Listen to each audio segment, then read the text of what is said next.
والصلاة والسلام على رسول الله وعلى آله وصحبه أجمعين أما بعد الله സ്നേഹാദരണീയരായ പണ്ഡിതന്മാരെ സത്യവിശ്വാസികളെ വിശ്വാസികളെ ജീവിതത്തിലെ എല്ലാ മേഖലയിലും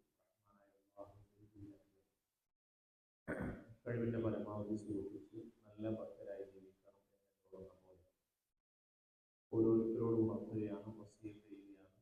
അല്ലാഹു നമ്മെ എല്ലാവരെയും അനുഗ്രഹിക്കുമാറാകട്ടെ. വളരെ സന്തോഷകരമായ ഇസ്ലാമിക വിജ്ഞാന സദസ്സിലാണ്. ഈ കാലാവസ്ഥ പ്രതികൂലമായിട്ടും നമ്മൾ അള്ളാഹുവിൻ്റെ ഭവനത്തിൻ്റെ ചാര ഒരുമിച്ച് കൂടിയിട്ടുണ്ട്. അള്ളാഹു നമ്മുടെ ഈ ഒരുമിച്ച് കൂടൽ ദീനിയായ ഈ താല്പര്യവും സ്വീകരിക്കുകയും സ്വർഗം നൽകി അനുഗ്രഹിക്കുകയും ചെയ്യുവാനാണ്. ഇസ്ലാമികമായ കുടുംബജീവിതത്തെക്കുറിച്ചാണ് സംസാരിക്കണം എന്ന് നിർദ്ദേശിക്കപ്പെട്ടിട്ടുണ്ട്. ഇസ്ലാമിക കുടുംബത്തിൽ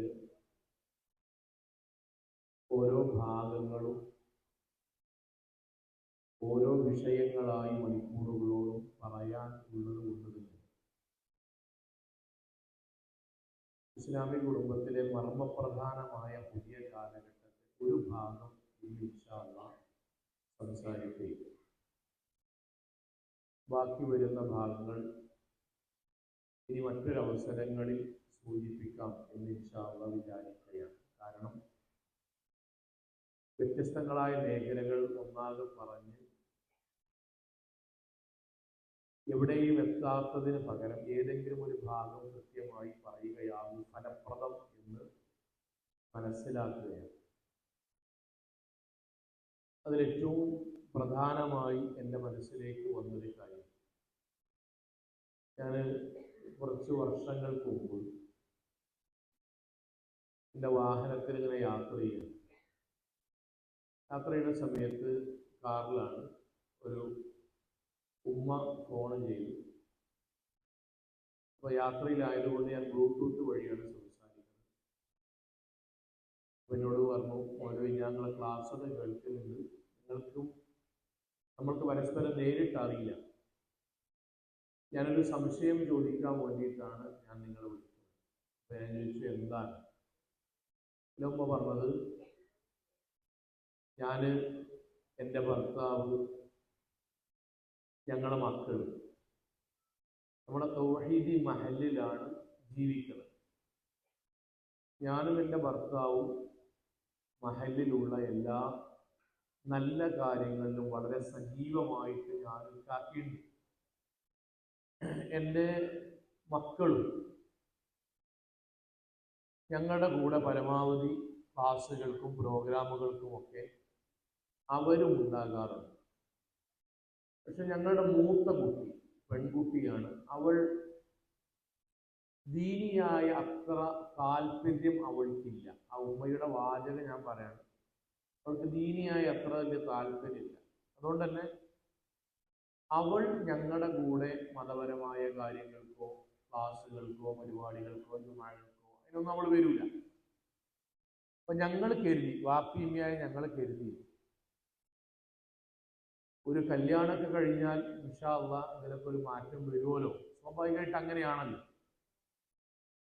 അങ്ങനെ ഞങ്ങൾ അവളെ വിവാഹം സാധാരണ മട്ടിൽ കഴിയുകയും, എന്നാൽ വിവാഹം കഴിപ്പിച്ച വീട് ഇതുപോലെ അവൾക്ക് അവളുടെ സ്വഭാവവുമായി താതാത്മ്യപ്പെട്ട് പോകാൻ പറ്റുന്ന ഒരു കുടുംബമായതുകൊണ്ട് അവൾ ആ കുടുംബത്തിൽ പഴയതുപോലെ അതിനേക്കാൾ ആ കുടുംബത്തിൽ ആനന്ദിച്ച് ആസ്വദിച്ച് അങ്ങനെ ജീവിച്ചു എന്ന് പറഞ്ഞാൽ, നേർക്ക് നേരെ ഞങ്ങൾ പറയണമെങ്കിൽ ഉമ്മമാരെ കേൾക്കുന്നതുകൊണ്ട് പറയണം, കുടുംബത്തിൻ്റെ ഗ്രൂപ്പിൽ ടൂർ പോണിയിൽ അവർക്ക് അഭിപ്രായം ഉണ്ടാവും, ഭക്ഷണം പാകനയിൽ അഭിപ്രായം ഉണ്ടാവും, ഡ്രസ്സ് എടുക്കാൻ പോണിയിൽ വണ്ടി പെട്രോൾ ഒഴിക്കുന്ന അഭിപ്രായം ഉണ്ടാവും, വീട്ടിൽ ഡെക്കറേറ്റ് ചെയ്യുന്നതിൽ അഭിപ്രായം ഒക്കത്തിലുണ്ടാവും, തറാവീഹിന് പോണിനെ പറ്റി അഭിപ്രായം ഉണ്ടാവില്ല, ജുമാന്റെ ഭാഗത്തിൽ അഭിപ്രായം ഉണ്ടാവില്ല.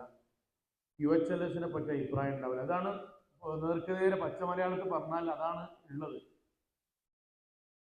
അപ്പോ ഉമ്മ പറഞ്ഞു, മൗലവി ഞാനിപ്പോ ആശുപത്രിയിലാണ്, എൻ്റെ ആ മകള് പ്രസവിച്ചു, പ്രസവത്തിൽ കുട്ടി ജനിച്ചു, പക്ഷെ എൻ്റെ കുട്ടി മരിച്ചു. ഞാൻ ഈ പറഞ്ഞെൻ്റെ മൂത്ത കുട്ടി മരിച്ചു, ഉമ്മയായി അവൾ മരിച്ചു, എനിക്ക് പേരക്കുട്ടി ഉണ്ടായി. ഞാൻ ഉമ്മാനോട് ചോദിച്ചു, ഉമ്മങ്ങളെന്തൊരു സംശയമാണെന്ന് പറഞ്ഞല്ലോ, എന്താ സംശയം? എങ്ങനെയാ മറമാടുന്നതാണോ, എങ്ങനെയാണ് കഫൻ ചെയ്യേണ്ടത്, മയ്യത്ത് സ്കരിക്കേണ്ടത്? അപ്പൊ എന്നോട് പറഞ്ഞു, മൗലവി അതൊക്കെ എനിക്കറിയാം. ഞാൻ പറഞ്ഞല്ലോ, ഞാനൊക്കെ ക്ലാസ്സിലും ഇതിലൊക്കെ സജീവാണ്. നിന്റെ സംശയം ഇനി ഞാൻ എന്തെങ്കിലും ചെയ്താൽ എൻ്റെ കുട്ടിക്ക് സ്വർഗം കിട്ടുമോ മൗലവി?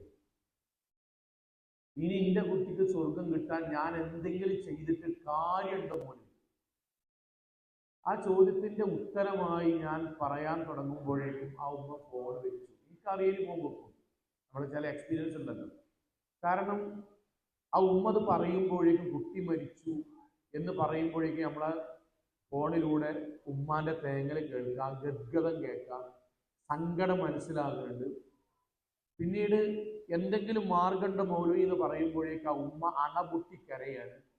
ആ ഉമ്മ ഫോൺ വെച്ചു. അതിന് കാരണം എന്താണെന്ന് വെച്ചാൽ, പരിശുദ്ധ ഖുർആന്റെ ലേണിങ്ങിനും ക്ലാസ്സിനൊക്കെ പോണ ഒരു ഉമ്മാനെ സംബന്ധിച്ചിടത്തോളം തൻ്റെ കുട്ടി 10-20 വയസ്സിൽ മരിക്കുമ്പോൾ ദീനി അല്ലാതെ മരിച്ചാൽ പിന്നീട് എന്ത് ചെയ്താൽ അല്ലാ തസിറു വാസിറത്തൻ വിസറ ഉഖ്റ അല്ലൈസ ലിൽ ഇൻസാനി ഇല്ലാ മാ സഅ, മരിക്കണത് വരെ അവനാൻ ചെയ്തതേ ഖബറിൽ ഉണ്ടാകുള്ളൂ.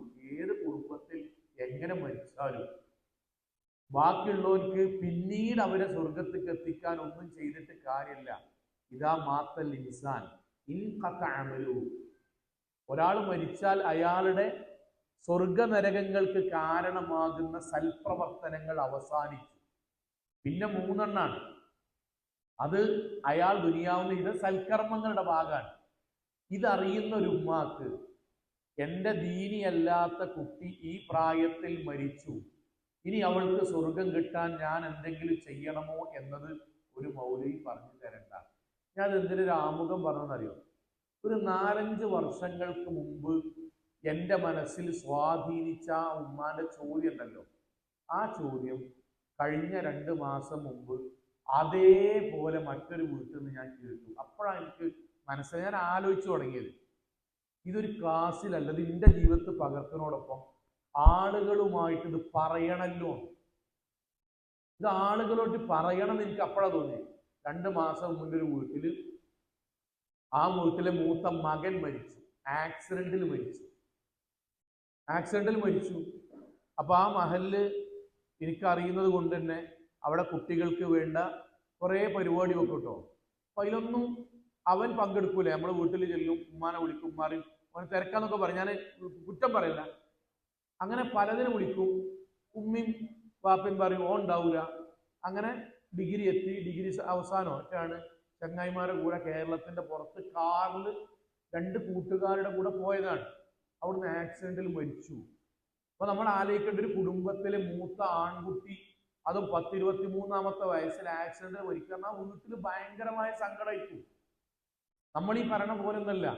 അപ്പൊ ആ വീട്ടിൽ തഴസീയത്തിന് വേണ്ടി 2-3 ദിവസം പോയപ്പോൾ അവിടുത്തെ ഉമ്മ വളരെ സങ്കടത്തിൽ ഇതേ ചോദ്യം 4-5 വർഷങ്ങൾക്ക് മുമ്പ് ഫോണിലൂടെ ഞാൻ കേട്ട അതേ ചോദ്യം എനിക്ക് പരിചയമുള്ള മഹലിൽ നിന്ന് കേട്ടു. എന്താ അറിയോ മൗലവി, അവൻ നിങ്ങൾക്ക് അറിയാലോ, എൻ്റെ കുട്ടിക്ക് ഇനി സ്വർഗം കിട്ടാൻ ഞങ്ങൾ എന്തെങ്കിലും ചെയ്തിട്ട് കാര്യമുണ്ടോ?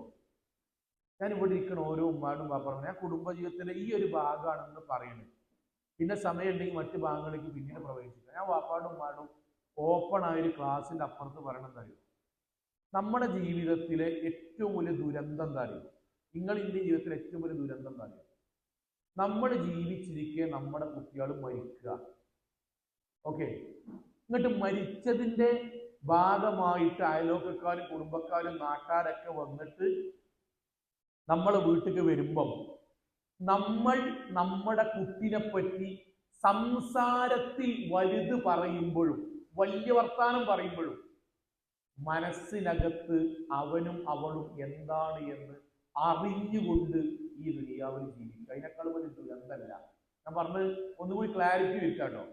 നമ്മളെ വീട്ടിൽ നമ്മൾ ജീവിച്ചിരിക്കുക, നമ്മുടെ മകനോ നമ്മുടെ പേരക്കുട്ടിയോ മരിച്ചു, മകനോ മകളോ പേരക്കുട്ടിയോ മരിച്ചു, വരുന്ന ആൾക്കാരോടില്ലേ ഓൻ പള്ളിക്കൊക്കെ ഇല്ലാന്നേ ഉള്ളൂ, ഓന് വല്യമ്മാനെ സഹായിക്കാൻ ഭയങ്കര ഉഷാറാണ്, ഉസ്താദെ ഓള് ജുമാക്കൊന്നും വരുന്നില്ല എന്നുള്ളൂ, പക്ഷെ പെരിയിൽ ഇന്നയോട് ഭയങ്കര നല്ല സ്വഭാവമാണ്.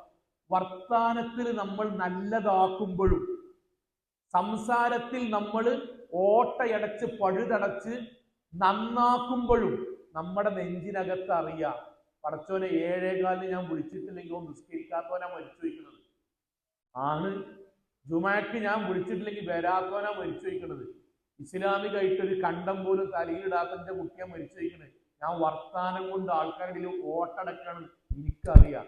അങ്ങനത്തെ ഒരു ജീവിതം ഉണ്ടല്ലോ, ആ ജീവിതമാണ് ഏറ്റവും വലിയ ദുരന്തം. ഇവിടുന്നാണ് തിരിച്ചു ചിന്തിക്കേണ്ടത്. ഞാൻ മുജാഹിദുകളോട് പറയണേ, മുജാഹിദുകളെ തിരിച്ച് നമ്മുടെ ജീവിതം ചിന്തിച്ചിട്ടില്ലെങ്കിൽ ഇതേ ചോദ്യം നമ്മളുടെ മക്കളുടെ വിഷയത്തിൽ നമ്മൾ ചോദിക്കേണ്ടി വരും. 10, 25, 28 കൊല്ലം അല്ലെങ്കിൽ 40 കൊല്ലം 35 കൊല്ലം ഞാൻ വലിയ ഒച്ചമുഴുന്നില്ല, ഈ കാര്യം പറയണുള്ളൂ. നമ്മുടെ കൂടെ നമ്മുടെ മക്കൾ ജീവിക്കുക, എന്നിട്ട് നമ്മുടെ മരണത്തിന് ശേഷമോ അല്ലെങ്കിൽ നമ്മൾ ജീവിച്ചിരിക്കുമ്പോഴോ നമ്മുടെ കുട്ടി മരിച്ചു പോകുക. അതൊരു, ഞാൻ പറഞ്ഞത് മരിച്ചു പോകുകയാണെങ്കിൽ അതൊരു ഭയങ്കരമായ സംഭവമാണ്. അത് അള്ളാഹു ഓരോ ഇന്നിപ്പം നമ്മൾ ഉറങ്ങുമ്പോൾ നമ്മളെ കുട്ടി പ്രാർത്ഥിക്കണം. എന്താ അറിയോ? ഞാൻ പ്രാർത്ഥിക്കണം, എന്റെ വാപ്പ എന്റെ മകനാണല്ലോ, ഞാൻ അള്ളാഹുവിനോട് പ്രാർത്ഥിക്കണം. എന്താ അറിയോ? ബിസ്മിക അല്ലാഹുമ്മ അഹ്യ വ മുതല്ല, നിന്റെ നാമത്തിൽ ഞാൻ ഇതാ മരിക്കാൻ പോവുകയാണെന്നാണ്. അപ്പം കുട്ടി മരിക്കാനാണ് ഭയങ്കരമായി ഞെട്ടലൊന്നുണ്ടാകണ്ട. അത് കുട്ടി അല്ലാണ്ട് പറഞ്ഞ വാക്കാണ്, നമ്മൾ പറഞ്ഞ പോലെ. അപ്പൊ നമ്മൾ മനസ്സിലാക്കേണ്ടത് നമ്മൾ ജീവിച്ചിരിക്കുക, നമ്മുടെ കുട്ടികൾ നമ്മളുടെ കൂടെ 10, 40 കൊല്ലം 35 കൊല്ലം ജീവിക്കുക. എന്നിട്ട് ഒരു ദിവസം ഒരു മരിക്കുക, അല്ലെങ്കിൽ നമ്മുടെ മനസ്സിലേശം മരിക്കുക. മരിക്കുമ്പോൾ സ്വർഗാവകാശി അല്ലാതെ മരിച്ചു പോവുക എന്നാണെങ്കിൽ നമ്മളെ ലളിതമായി ക്ലാസിന്റെ ഒക്കെ അപ്പുറത്ത് നമ്മൾ പിന്നെ എന്തിനാ മുസ്ലിമായി ജീവിക്കുന്നത്, നമ്മൾ എന്തിനാ മുജാഹിദായി ജീവിക്കുന്നത്, നമ്മൾ എന്തിനാ റമദാൻ നോക്കുന്നത്? ഇത് ഞാൻ കുറ്റമായിട്ടല്ല, നമ്മളെ മനസ്സിലാലോചിക്കുക. എന്റെ കൂടെ എനിക്ക് 3 കുട്ടികൾ, അൽഹംദുലില്ലാ. ഈ 3 കുട്ടികളും എൻ്റെ കൂടെ ജീവിച്ചിട്ട് അവര് ഞാൻ മരിച്ചതിന് ശേഷമാകട്ടെ, ഞാൻ ജീവിച്ചിരിക്കുമ്പോഴാകട്ടെ, ഓല് മരിക്കുമ്പോൾ ഓല് നരകാവകാശിയാണെങ്കിൽ നമ്മളെ പിന്നെ ഞാൻ എന്തിനാ മുസ്ലിമായി ജീവിച്ചത്? എനിക്ക് ഓലും കൊണ്ട് സിനിമകൾക്ക് പോയിക്കൂടേനിയോ? എനിക്ക് ഓലും കൊണ്ട് ഔറത്ത് മറക്കാതെ നടന്നുകൂടേനിയോ? എനിക്ക് കള്ളുചാപ്പക്ക് പോയിക്കൂടേനിയോ? എനിക്ക് ലോട്ടറി എടുത്തുകൂടേനിയോ? ഞാൻ ലോൺ എടുക്കാണ്ട് പെര വെച്ചുകൂടേനിയോ? ഞാൻ അതൊന്നും ചെയ്യാതെ ജീവിക്കുക. എന്നിട്ട് എന്റെ കുട്ടികൾ കുറച്ചു കാലം കഴിഞ്ഞിട്ട് മരിച്ചു പോകുമ്പോൾ ഞാൻ നോലോളിക്കുക. ആ നോലോളി നിൽക്കണം. അതിന് നമ്മൾ തീരുമാനം ഉണ്ടാകണം. നമ്മൾ ആ തീരുമാനം, ഞാൻ ഇന്ന് കാണുന്ന, ഞാൻ അള്ളാഹുവിന്റെ അനുഗ്രഹം കൊണ്ട് ഹൈസ്കൂൾ അധ്യാപകനാണ്, ഞാൻ സ്കൂളിൽ നിന്ന് അങ്ങോട്ട് വരുന്നത്. ഞാൻ ഉമ്മാരോട് വാപ്പാരോട് പറയണം, വാപ്പാരെയും പറയും, ഞാൻ ഇന്ന് കാണുന്ന, ഞാൻ എന്ന വാപ്പ അടക്കം ചെയ്യുന്നൊരു കാര്യം തരും. നമ്മൾ നമ്മുടെ മക്കളുടെ വിഷയത്തിൽ നമ്മൾ അവരെ നോക്കുന്നുണ്ടോ? ഞാൻ പറഞ്ഞു നോക്കുന്നുണ്ട്. പക്ഷേ എപ്പോൾ എന്ന ചോദ്യം നമ്മുടെ നെഞ്ചത്ത് കൈവച്ച് ഹൃദയത്തിൽ നിന്ന് സമാധാനത്തിൽ നിന്ന് ആലോചിക്കും. നമ്മളെ മക്കൾ, ഞാൻ ഈ മുതിർന്ന ഉപ്പാരുണ്ടാകുന്ന ഉപ്പാരെ പേരക്കുട്ടികളെങ്കിലും ഇത് ആലോചിച്ചു നോക്കി. നമ്മൾ എപ്പോഴാണ് അവരെ വിഷയത്തിൽ ഗൗരവമായിട്ടോ അല്ലെങ്കിൽ മതപരമായിട്ടോ അപ്പോൾ ഇടപെടറിയോ? എന്റെ അനുഭവം പറയാം, എപ്പോഴറിയോ? ആ കുട്ടികൾ വഴി തെറ്റി തുടങ്ങിയാൽ അപ്പം നമ്മൾ ദീനിന്റെ കാര്യവും ഇസ്ലാമിന്റെ കാര്യവും അപ്പളാ തുടങ്ങുക. അതുവരെ ഒരു കാരണവശാലും മക്കളുടെ വിഷയത്തിൽ ഇടപെടില്ല. അപ്പൊ ഞാൻ ഉദാഹരണം പറയാം, ലളിതമായിട്ട് പറയാം. നമ്മളെ ഇപ്പൊ മഹലില് കുട്ടികൾക്ക് വേണ്ടി ഒരു ക്യാമ്പ് വെക്കേണ്ടി കൂടി, +2ന്റെ മുകളിൽ ഓരോ വീട്ടിൽ കൂടെ പോയിട്ട് നമ്മളെ കുട്ടിനെ നന്നാക്കാൻ എന്തൊക്കെ ചെയ്യണം. ഇന്റെ കുട്ടിനെ നന്നാക്കാൻ ഒരു മഹലിൽ എന്താ ചെയ്യേണ്ടി അറിയോ? മഹലിൽ ഖത്തീബ് മിമ്പർമെന്ന് പറയണം, സംഘടനക്കാര് പോസ്റ്റർ ഉണ്ടാക്കണം, ആളെ വിളിക്കണം, മഹല്ല് കമ്മിറ്റി പരിപാടി വെക്കണം. 10 കാര്യം ചെയ്താലും ഇന്റെ വീട്ടിൽ നിന്റെ കുട്ടിനെ ഞാൻ പറഞ്ഞേക്കണില്ല. നിങ്ങൾ ആലോചിച്ചെങ്കിൽ ലളിതമായിട്ട്, എന്റെ കുട്ടി നന്നാകണമെന്ന് എന്റെ ആഗ്രഹത്തെക്കാൾ അപ്പുറം മഹല്ലിന് ആഗ്രഹം ഉണ്ടായിട്ട്, ഖത്തീബിന് ആഗ്രഹം ഉണ്ടായിട്ട്, പ്രസ്ഥാനത്തിന് ആഗ്രഹം ഉണ്ടായിട്ട്, മൗലവിക്ക് ആഗ്രഹം ഉണ്ടായിട്ട്, നാട്ടുകാരതിന് ജുമാക്കേശം പൈസ പിരിപ്പിച്ചിട്ട് ഞാൻ എന്റെ കുട്ടിനെ പറഞ്ഞേക്കില്ല. ശരി, അങ്ങനെ ആൺകുട്ടിയായിട്ടെ പെൺകുട്ടിയുടെ ഞാൻ പറഞ്ഞേക്കില്ല, ക്യാമ്പിനൊന്നും പറഞ്ഞേക്കില്ല, എന്നാ കല്യാണം സൽക്കാരൊക്കെ പോടുണ്ടാകും. എന്നാൽ ഞാൻ എന്റെ കുട്ടിനെ നോക്കും. എപ്പെന്നറിയോ? എന്റെ കുട്ടീനെ സ്കൂളിൽ നിന്ന് ഒരു അടിപിടി കേസിനോ ലഹരി കേസിനോ ഹാൻഡ്സ് വെച്ചിന്റെ പേരിലോ പിടിച്ച് തെളിഞ്ഞ് ബാപ്പിമ്മയായി നമ്മളെ സ്കൂൾ കൊണ്ടെത്തിച്ചാൽ സ്പോട്ട് കാണാൻ വാപ്പി വന്നിട്ട് മൗലവി നമ്മളെ കുട്ടിയാക്ക് വെക്കേഷനൊക്കെ എന്താ പറയുക, കുട്ടിയാക്ക് എവിടെയെങ്കിലും ക്യാമ്പ് ഉണ്ടോ മൗലവി? വയനാടാണെങ്കിൽ കുഴപ്പമില്ല, കാസർഗോഡ് ആണെങ്കിൽ കുഴപ്പമില്ല, എവിടെയാണെങ്കിൽ കുഴപ്പമില്ല, പൈസ വിഷയമല്ല, 5000 ആണെങ്കിൽ 6000 നമുക്ക് കൊടുക്കാം, എവിടേക്കും പറഞ്ഞേക്കാം. ഇനി ഓനവിടെ നിർത്താൻ പറ്റില്ല കേട്ടോ, ഓനെങ്കിൽ ഇവിടെ നിർത്താൻ പറ്റില്ല. ഇനി ഫുൾ ഇസ്ലാമികമായ എന്താ 10 ദിവസത്തെ ക്യാമ്പ് ആണെങ്കിൽ 10 ദിവസത്തെ ക്യാമ്പ് എപ്പോഴാണ് നോക്കുക അറിയോ നമ്മളെ? മഹലിൽ നടക്കുമ്പോൾ നോക്കൂല, തൊട്ടടുത്ത് നടക്കുമ്പോൾ നോക്കൂല, കോഴിക്കോട് ജില്ല നടക്കുമ്പോൾ നോക്കൂല. പിഴച്ചു കഴിഞ്ഞാൽ അപ്പൊ കാണാം റൂമിലിട്ട് പൂട്ടി ഇനി നന്നാക്കാനുള്ള ശ്രമം. ഉമ്മമാര് പെൺകുട്ടികളുടെ വിഷയത്തിൽ അതന്നെ ചെയ്യുന്നത്. ഞാൻ ആക്ഷേപിക്കുക, ഒരിക്കലും അങ്ങനെ ചെയ്തിട്ട് ഞാനൊരു കുടുംബമായിട്ട് സംസാരിക്കണം. പെൺകുട്ടികൾ ഈ സംഗതിക്കൊന്നും കൊണ്ടല്ല, പിന്നെ പ്രേമക്കേസ് കുടുങ്ങി അപ്പൊ കാണുമ്പോ വാതിലിട്ട് ഊറ്റിട്ടാണ്ട് വല്ല് മൗലവി ഉണ്ടോ? എന്ത് പൂർണ്ണമായി ഇസ്ലാമികത്തുള്ള വല്ല ഹോസ്റ്റലുണ്ടോ? ഡിഗ്രിക്ക് ചേർത്താനാണ്. ഖുർആനുള്ള, ഹിഫ്ളുള്ള, തജ്വീദുള്ള, ഇസ്ലാമിക അന്തരീക്ഷമുള്ള, ഫോൺ ഉപയോഗിക്കാൻ പറ്റാത്ത, സിനിമ പോകാൻ പറ്റാത്ത വല്ല ക്യാമ്പുണ്ടോ? അതിന്റെ മുന്നെന്താ അന്വേഷിക്കാൻ? അതിന്റെ മുന്നിൽ പഴച്ചതായിട്ട് മനസ്സിലായിട്ടില്ല. ആ ചിന്തയിൽ നിന്ന് പോകണം. ഞാൻ എന്നോടെന്ന പോലെ പറയണം, എനിക്ക് 2 പെൺകുട്ടി ഒരു ആൺകുട്ടിയാണ്, അൽഹംദുലില്ലാ. ആ 3 കുട്ടികളെ നിലവിൽ 3 കുട്ടികളെ മുന്നിൽ വെച്ചിട്ടാണ് ഞാൻ വാപ്പാടുമാണ് പറഞ്ഞ വാപ്പാരന്മാര്, ലോകത്ത് നമുക്കുള്ള ഏറ്റവും വലിയ ദൗത്യം ആ കുട്ടികളെ കല്യാണം നടത്തുക എന്നുള്ളതല്ല. നമ്മൾ മരിച്ചാലും നാട്ടാർ നടത്തും. ഞാൻ കല്യാണം നടത്തണ്ടെന്നല്ല പറഞ്ഞത്. എന്റെ ജീവിതത്തിൽ ഞാൻ മരിച്ചു, ഞാൻ മരിച്ചു, എന്റെ അഞ്ചന്മാരും ഏട്ടന്മാരിന്റെ കുട്ടികളെ കല്യാണം സുഖസുന്ദരമായിട്ട് നടക്കും. ഒരു വേള ഞാൻ നേർക്കുനേരം എന്റെ അനുഭവം ഹത്തീമ് നിലക്ക് പറയണം, ഞാൻ ഉള്ളതിനേക്കാളും ഗംഭീരമായിട്ട് നാട്ടുകാർ ഞാൻ അല്ലെങ്കിൽ പോയി നടത്തും. ബാപ്പ മരിച്ച കുട്ടികൾ പറഞ്ഞിട്ട് എന്റെ കുട്ടിക്ക് ഡ്രസ്സ് വാങ്ങിക്കൊടുക്കലാണ് എന്റെ ജീവിതത്തിൽ ഏറ്റവും വലിയ ദൗത്യം. എത്ര കാര്യം നമ്മൾ നോക്കണില്ലേ? ഈ പള്ളിക്കെന്ന് എത്ര സാധുവായ കുടുംബത്തിലെ കുട്ടികൾക്ക് പെരുന്നാക്ക് ഡ്രസ്സില്ല. നമ്മളെ കുട്ടികളിനേക്കാൾ മുന്തിയ ഡ്രസ്സ് പാവപ്പെട്ട ബാപ്പ മരിച്ച ഉമ്മ മരിച്ച കുട്ടികളെ ഇടുന്നുണ്ട്. ഞാൻ പറഞ്ഞ ഞാൻ ഇല്ലാന്നുള്ളൂ, അങ്ങനെയൊന്നും പട്ടിണിയാവൂല. പറയുന്നത് നമ്മുടെ ജീവിതത്തിൽ ഏറ്റവും വലിയ ദൗത്യം നമ്മുടെ മക്കളെ കുടുംബത്തിന്റെ ബേസ് എന്താ അറിയോ? നമ്മൾ ജീവിക്കുന്ന എന്തെങ്കിലും നമ്മളെ പോലെ നമ്മളെ കുട്ടികൾ മരിച്ചു പോകുമ്പോൾ അവര് ദീനിയാകണം. പോരായ്മൊക്കെ ചെറുതുണ്ടാവും, ചിലപ്പോൾ സാഹചര്യമൊക്കെ ഉണ്ടാവും, പക്ഷെ അവർക്ക് സ്വർഗം കിട്ടണം. ഇൻഷാ അല്ലാഹ് അതുമ്മ വിട്ടുവീഴ്ച ചെയ്തുകൊണ്ടൊരു ജീവിതം എന്ന് പറഞ്ഞാൽ അത് ഒരിക്കലും ഉണ്ടാകരുത്. അതിനെന്താ മാർഗം അറിയോ? അതിന് ദീനല്ലാതെ ഒരു മാർഗമല്ല. അതിന് ദീനല്ലാതെ ഒരു മാർഗമല്ല. 3 കാര്യങ്ങളാണ് നമ്മുടെ കുട്ടികളെ ചുറ്റും പ്രധാനമായിട്ടുള്ളത്. 3 ഉമ്മാരും കൂടി കേൾക്കണം. 3 കാര്യം പ്രധാനമായിട്ടും കുട്ടികളെ ചുറ്റുള്ളത്. ഒന്ന് ലഹരിയാണ്. ഞാൻ അങ്ങനെ വിശദീകരിച്ച് പറയട്ടോ. ലഹരിയാണ്. വാപ്പാരന്മാരെ, നമ്മൾ ഈ പത്രത്തിൽ വായിക്കണമെന്നല്ല കേട്ടോ ലഹരി. ഈ പറയുന്ന സാധനം നമ്മൾ പുറത്തിങ്ങനെ അവിടെ നടക്കണം, ഇവിടെ ഒന്നല്ല.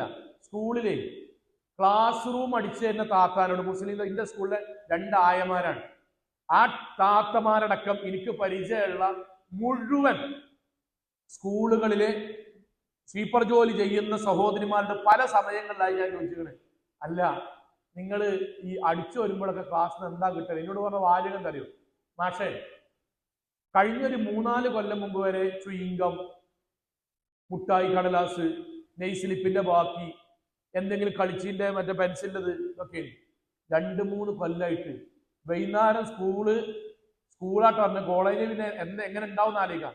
സ്കൂള് ക്ലാസ് റൂം അടിച്ചു വരുമ്പം വലിച്ചീന്റെ ബാക്കി, വെച്ചീന്റെ കവറ്, നിങ്ങളൊന്നും ജീവിതത്തിൽ ആലോചിക്ക പോലും ചെയ്യാത്ത സാറന്മാരെ അവർ സ്കൂള് വിട്ടു പോകുമ്പോൾ ക്ലാസ്സിന് അടിച്ചു വരുമ്പോൾ ഞാൻ കിട്ടുകയാണ്. ബെഞ്ചിന്റെ ക്ലാസ്സിനെ അടക്കുന്നത് കോഴിക്കോട്ട് നിന്നല്ല, കോഴിക്കോട് ജില്ലയിലാണ്. പെൺകുട്ടികൾ മാത്രമല്ല, ഉമ്മാരും കോഴിക്കോടാണുള്ളത്. ഉമ്മാരും പെൺകുട്ടികൾ മാത്രം പഠിക്കുന്ന സ്ഥാപനത്തിൽ, മുസ്ലിം പെൺകുട്ടികൾ ഭൂരിപക്ഷമുള്ള സ്ഥാപനത്തിൽ 4-5-6 കുട്ടികൾ സ്ഥിരമായിട്ട് ക്ലാസ്സിൽ തലവേദന എന്ന് പറഞ്ഞ് കടന്നിട്ട് അത് അധ്യാപകർ രഹസ്യമായി അന്വേഷിച്ചിട്ട് ടീം വന്നിട്ട് എന്താ ലാസ്റ്റ് പിടിച്ചറിയോ? ഉമ്മാർക്ക് അറിയാൻ, പാപ്പാർക്കും അറിയാൻ വേണ്ടിയിട്ടാണ്. കാലിന്റെ ഉപ്പൂറ്റിൽ നമുക്ക് വിള്ളലുണ്ടാവില്ല നമ്മളെ, ആ വിള്ളലിന്റെ ഭാഗത്ത് ബ്ലേഡ് കൊണ്ട് ഇങ്ങനെ കീറിയിട്ടേ ആണുങ്ങൾ ഇവിടെ വെക്കണ അതേമാറ്റ സാധനം അവിടെ വെച്ചിട്ട് സോക്സ് ഇട്ട് ക്ലാസ്സിൽ മയങ്ങി മഫ്തിട്ട് കിടക്കുകയാണ്. ഞാൻ ഈ പറയുന്നത് പേടിപ്പിക്കാനല്ല, ഇതൊരു സത്യമാണ്. പണ്ടെന്തേലും അറിയോ? പണ്ട് നമ്മളൊരു കാര്യം പറയുമ്പോൾ ഇങ്ങനെ വരുന്നുണ്ട് വാപ്പാരെമാരെ, ഇങ്ങനെ സംഭവിക്കാൻ പോകുന്നു സഹോദരങ്ങളെ എന്നേന് പറയണ്ടേ. ഇന്നെന്താ അറിയോ? പാപ്പാരന്മാര് അവനാന്റെ പെരന്റെ വാതിലിന്റെ മുന്നിൽ എത്തിക്കണ്. ഇനിയെങ്കിലും വാതില് കുത്തിയിട്ട് ചേർത്ത് പിടിച്ച് നന്നാക്കിനെ പറ്റി ആലോചിച്ചിട്ടില്ലെങ്കിൽ അടുക്കള വരെ കയറി അവനാന്റെ വീട്ടിൽ നിന്ന് കയ്യാമം വെച്ച് പോകുമ്പോ മഹലിൽ കോടി വരണ്ടട്ടോ എന്നാണ് ഈ പറയുന്നത്. അത്ര വരെ എത്തിക്കണ്. ഒരു കുത്തു കഴിഞ്ഞിട്ടേ ഒരു ഉപ്പ എന്നോട് കുറച്ചൊരു 10-70 അടുത്ത് പ്രായം ഉണ്ടാവും. ഒരു ഉപ്പ എന്നിട്ട് പറഞ്ഞു, മൗലവി എനിക്ക് നിങ്ങളോട് ഒന്ന് സ്വസ്ഥമായിട്ട് എല്ലാവരും പോയിട്ട് അവസാനം ഒന്ന് സംസാരിക്കണം. അപ്പൊ ആയിക്കോട്ടെ എന്ന് പറഞ്ഞു. അന്ന് സ്കൂളില്ലാത്ത ഈ സിനിമ ജുമാക്ക് ശേഷം കുറച്ചു നേരം ഗ്യാപ്പ് കിട്ടുമല്ലോ. പള്ളിന്റെ ബാക്കിൽ ഇരുന്ന് നിസ്കരിക്കാൻ അവർക്കുള്ള പടി ഇങ്ങനെ ഇട്ടിട്ടുണ്ട്. അദ്ദേഹം അവിടെ വന്നിരുന്നു, ഞാനും ഇരുന്നു. അദ്ദേഹം എന്നോട് പറഞ്ഞു, മൗലവി എനിക്ക് 3 മക്കളാണ്. മൂത്തവൻ ഗൾഫിലാണ്, അവന്റെ ഭാര്യയും കുട്ടിയാണ് ഞങ്ങളപ്പോ തറവാട്ടിലാണ്. രണ്ടാമത്തത് പെൺകുട്ടിയാണ്, അവളെ വിവാഹം കഴിപ്പിച്ച് വിട്ടുകള്. മൂന്നാമത്തവൻ ആൺകുട്ടി, അവനിപ്പം 30 വയസ്സ്. 25ാമത്തെ വയസ്സിൽ അവൻ വലി തുടങ്ങിയതാണ്. പിന്നെ അത് പൊടിയായി, പിന്നെ സിറിഞ്ചായി, പിന്നെ അതിൻ്റെ ഇടയ്ക്ക് വരുന്ന സാധനങ്ങൾ പുഴുവും മറ്റു സംഗതികളൊക്കെ ആയി. ഇപ്പൊ അവൻ MDMA ആണ്. വീട്ടിലെ ഒരു സമാധാനം ഒരു സ്വസ്ഥതയും ഇല്ലാത്തൊരവസ്ഥയായി. മൗലവി രാത്രി 2 മണിക്ക് ടക് ടക് ടക് എന്ന് പറഞ്ഞ ശബ്ദം ഇങ്ങനെ കേട്ടിട്ട് ഞങ്ങളിങ്ങനെ താഴത്തേക്ക് ഇറങ്ങി നോക്കുമ്പോണ്ട് അവന്റെ ജ്യേഷ്ഠന്റെ ഭാര്യയുടെ കുറച്ച് ആഭരണം വെച്ച അലമാരുണ്ടോ കുത്തണ്. രാത്രി 2 മണിക്ക് കേട്ടോ അലമാര കുത്തണ്. ഞാനും പെണ്ണുങ്ങളും ഓൻ്റെ അമ്മയും ചെന്നിട്ട് ഇനി അയ്യ എന്താ ഈ കാട്ടണെന്ന് പറഞ്ഞിട്ട് കയ്യങ്ങനെ പിടിച്ചപ്പോ ഉമ്മാനെ കയ്യോടൊരൊറ്റ തള്ളല് താഴത്തേക്കാണ് വീണു. ഓൻ്റെ അമ്മ മൗലവി ഓന്റെ തള്ളുകൊണ്ട് താഴെ ഓന്റെ അമ്മ വീട് കിടക്കുകയാണ്. കണ്ണെന്ന് കണ്ണീരേറ്റ്. ഓൻ തിരിഞ്ഞു നോക്കിയില്ല. എന്തമ്മ പറ്റിയെന്ന് ചോദിച്ചില്ല. ഓൻ കുത്ത് ബാക്കി തുടർന്നു.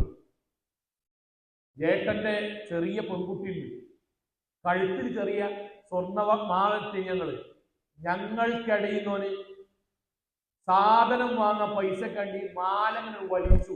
ഞാൻ കയ്യിന് പിടിച്ചു പോലെ ഞാൻ അങ്ങനെ കയ്യിന് പിടിച്ചു, പൊട്ടിയില്ല. പക്ഷെ വലിച്ചതിന്റെ അടയാളം ചോര കഴിഞ്ഞിട്ട് ആ ചെറിയ കുട്ടിന്റെ കഴുത്തിൽ ഇപ്പോഴുണ്ട് ആ കറുത്ത പാട്. ഞങ്ങളെ പറമ്പിൽ ചെറിയ തേങ്ങ അടക്കിയുണ്ട്, കുറച്ചുണ്ട് ഞങ്ങൾക്ക്.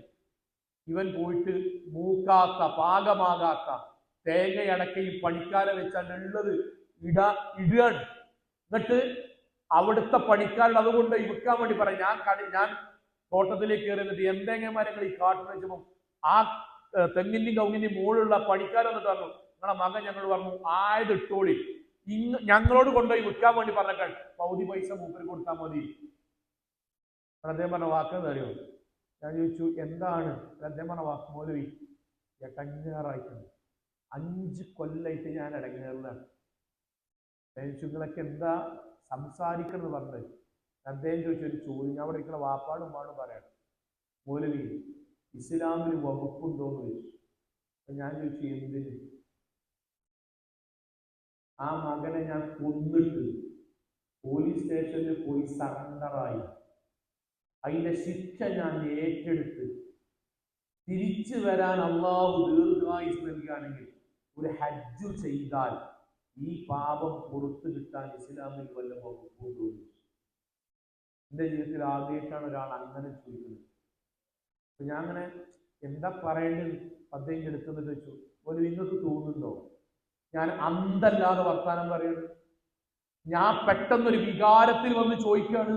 ഇല്ല മൗലവി, ഒരു വാപ്പ മകനെ കൊല്ലുന്നതിനെ പറ്റിയിട്ട് ഒരിക്കൽ പോലും അന്തല്ലാതെ വികാരമില്ലാതെ ചോദിക്കൂല, വികാരപ്പെട്ട് ചോദിക്കൂല.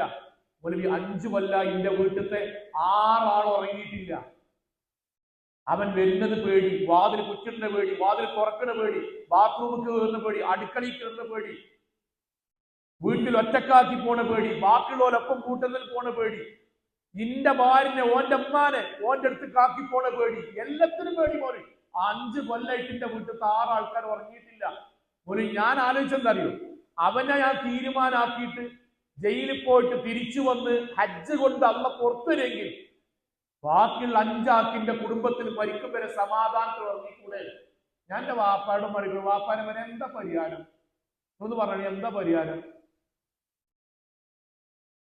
ഉമ്മാരുടെ ഒരു കാര്യം കൂടി, ഉമ്മാരെ ഈ സോഷ്യൽ മീഡിയയിലും മോട്ടിവേഷൻ ക്ലാസ്സുകൾ വാപ്പാനിൽ ചില ആൾക്കാർ പുതിയ യുവാക്കളായ വാപ്പാനോട് ഞാൻ പറയുന്നത്, ഞാനടക്കം സോഷ്യൽ മീഡിയയിലും മോട്ടിവേഷൻ ക്ലാസ് എടുക്കുന്ന ആളുകൾക്കും മുസ്ലിമീങ്ങളല്ലാത്ത പൊതു ആളുകൾക്ക് നല്ല ക്ലാസ്സാണ്, അൽഹംദുലില്ലാഹ് ഉഷാറാണ്. എന്നാൽ സാന്ദർഭികമായിട്ടൊരു കാര്യം അറിയണം, അവർക്ക് ഈ വിഷയത്തിൽ ഒരു പരിമിതി ഉണ്ട്.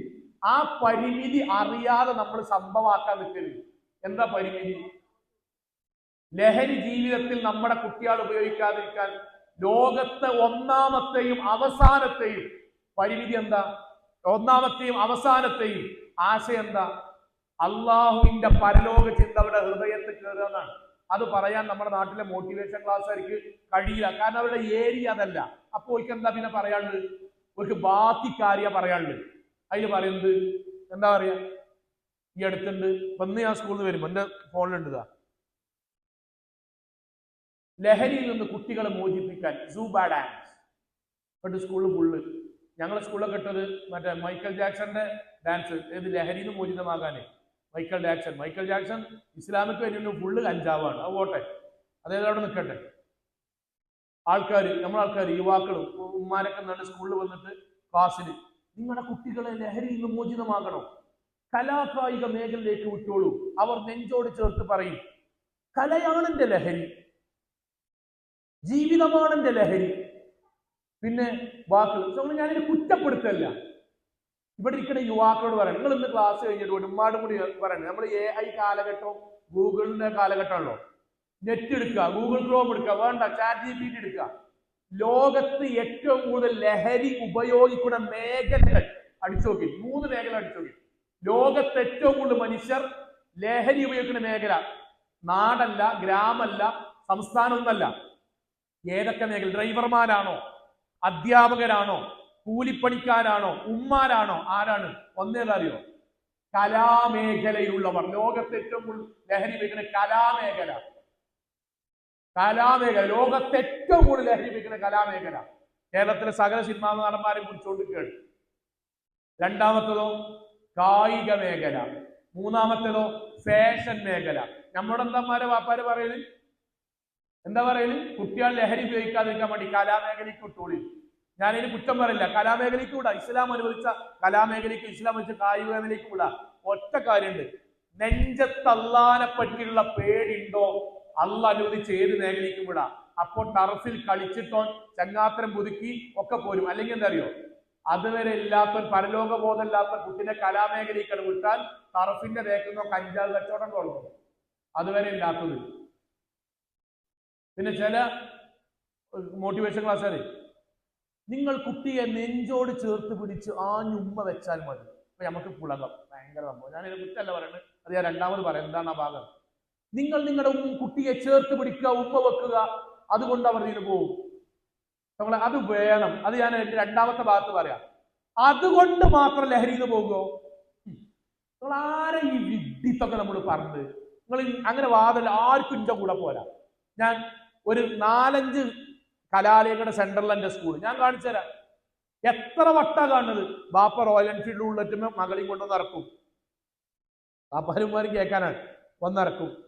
വണ്ടി വന്ന് ഇറങ്ങുമ്പം വാപ്പ മകൾ ഉമ്മ വെക്കും. അൽഹംദുലില്ലാ, നല്ല കാര്യമായിട്ട് ചെയ്യണം, ഒറ്റയ്ക്ക് ചെയ്യണം, അതിനല്ല കുറ്റം പറയണേ. മകള് വാപ്പാനും വെക്കും, അൽഹംദുലില്ലാ. ആ മകളില്ലേ, വാപ്പാനും വെച്ച മകള് ഇന്റർവെല്ലിന് ബാത്റൂമിന്റെ വേക്കുന്ന വേറെ ചക്കനും വെക്കും. അത്രേ ഉള്ളൂ, വേറെ വ്യത്യാസമൊന്നുമില്ല. ഉമ്മ തുടരും. ബാപ്പാനും വെക്കും, ക്ലാസ്സിലോനും വെക്കും, അയലോക്കാനും വെക്കും. ഉമ്മാനും ബാപ്പാനും ആ ഇന്റെ ദാനം എന്താ അറിയോ? എന്റെ ഉമ്മ വെച്ച കുട്ടി വേറെ ആരും ഉമ്മ വെക്കൂലാണ്. അതാണ് ലോകത്ത് നടക്കുന്ന ഏറ്റവും വലിയ അസംബന്ധം. ആ കുട്ടിന്റെ മനസ്സിലുണ്ടാകണം. ഞാൻ എന്റെ വാപ്പാണ്ടും ഉമ്മാണ്ടും പെരുമാറിയ പോലെ, എന്റെ ആങ്ങളനോട് പെരുമാറിയ പോലെ ഞാൻ മറ്റൊരു അന്യ പുരുഷനോട് അതുപോലെ പെരുമാറാൻ പറ്റൂല. അതിന്റെ അർത്ഥം വർത്താനം പറയാൻ പറ്റില്ല അല്ല.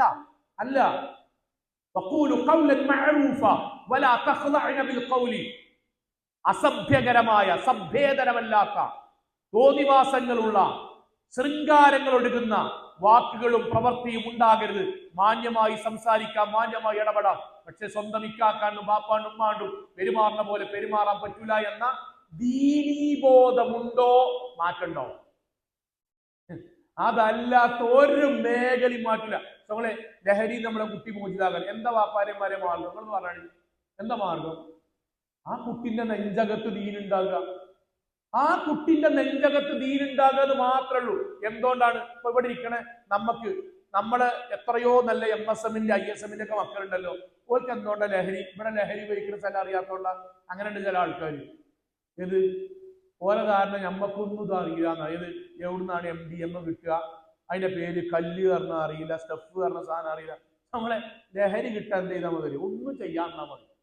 ലഹരി എനിക്ക് വാങ്ങാൻ ഒരു സ്ഥലത്തും അങ്ങാടിയിൽ ഒരു 9 മണിക്ക് ശേഷം ഇങ്ങനെ വെറുതെ വെക്കുക, ഇങ്ങോട്ട് വന്നോളൂ. സാധനം വേണോ വെച്ചാണ് ഇങ്ങോട്ട് വന്നോളൂ.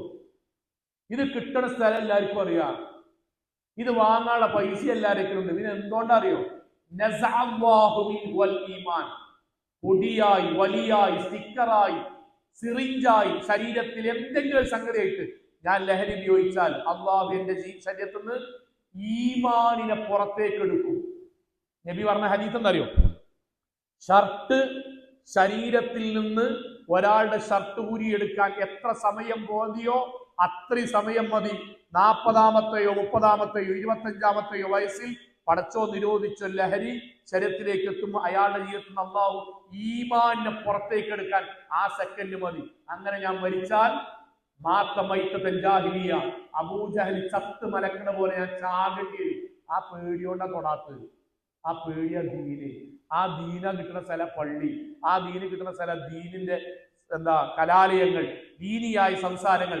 അവിടെ നമ്മളെ കുട്ടികളെ എത്തിയോന്നാ പ്രധാനം. അതാണ് നമ്മളെ കുടുംബത്തിന്റെ ബേസ്. അവിടേക്ക് നമ്മൾ കൊണ്ടുവരുന്നുണ്ടോ? ഞാന് നമ്മുടെ പുറത്ത് പഠിക്കാൻ പോയ കുട്ടികളിലെ ഇന്നും അത്ഭുതത്തോട് ഇങ്ങനെ ആലോചിക്കാം.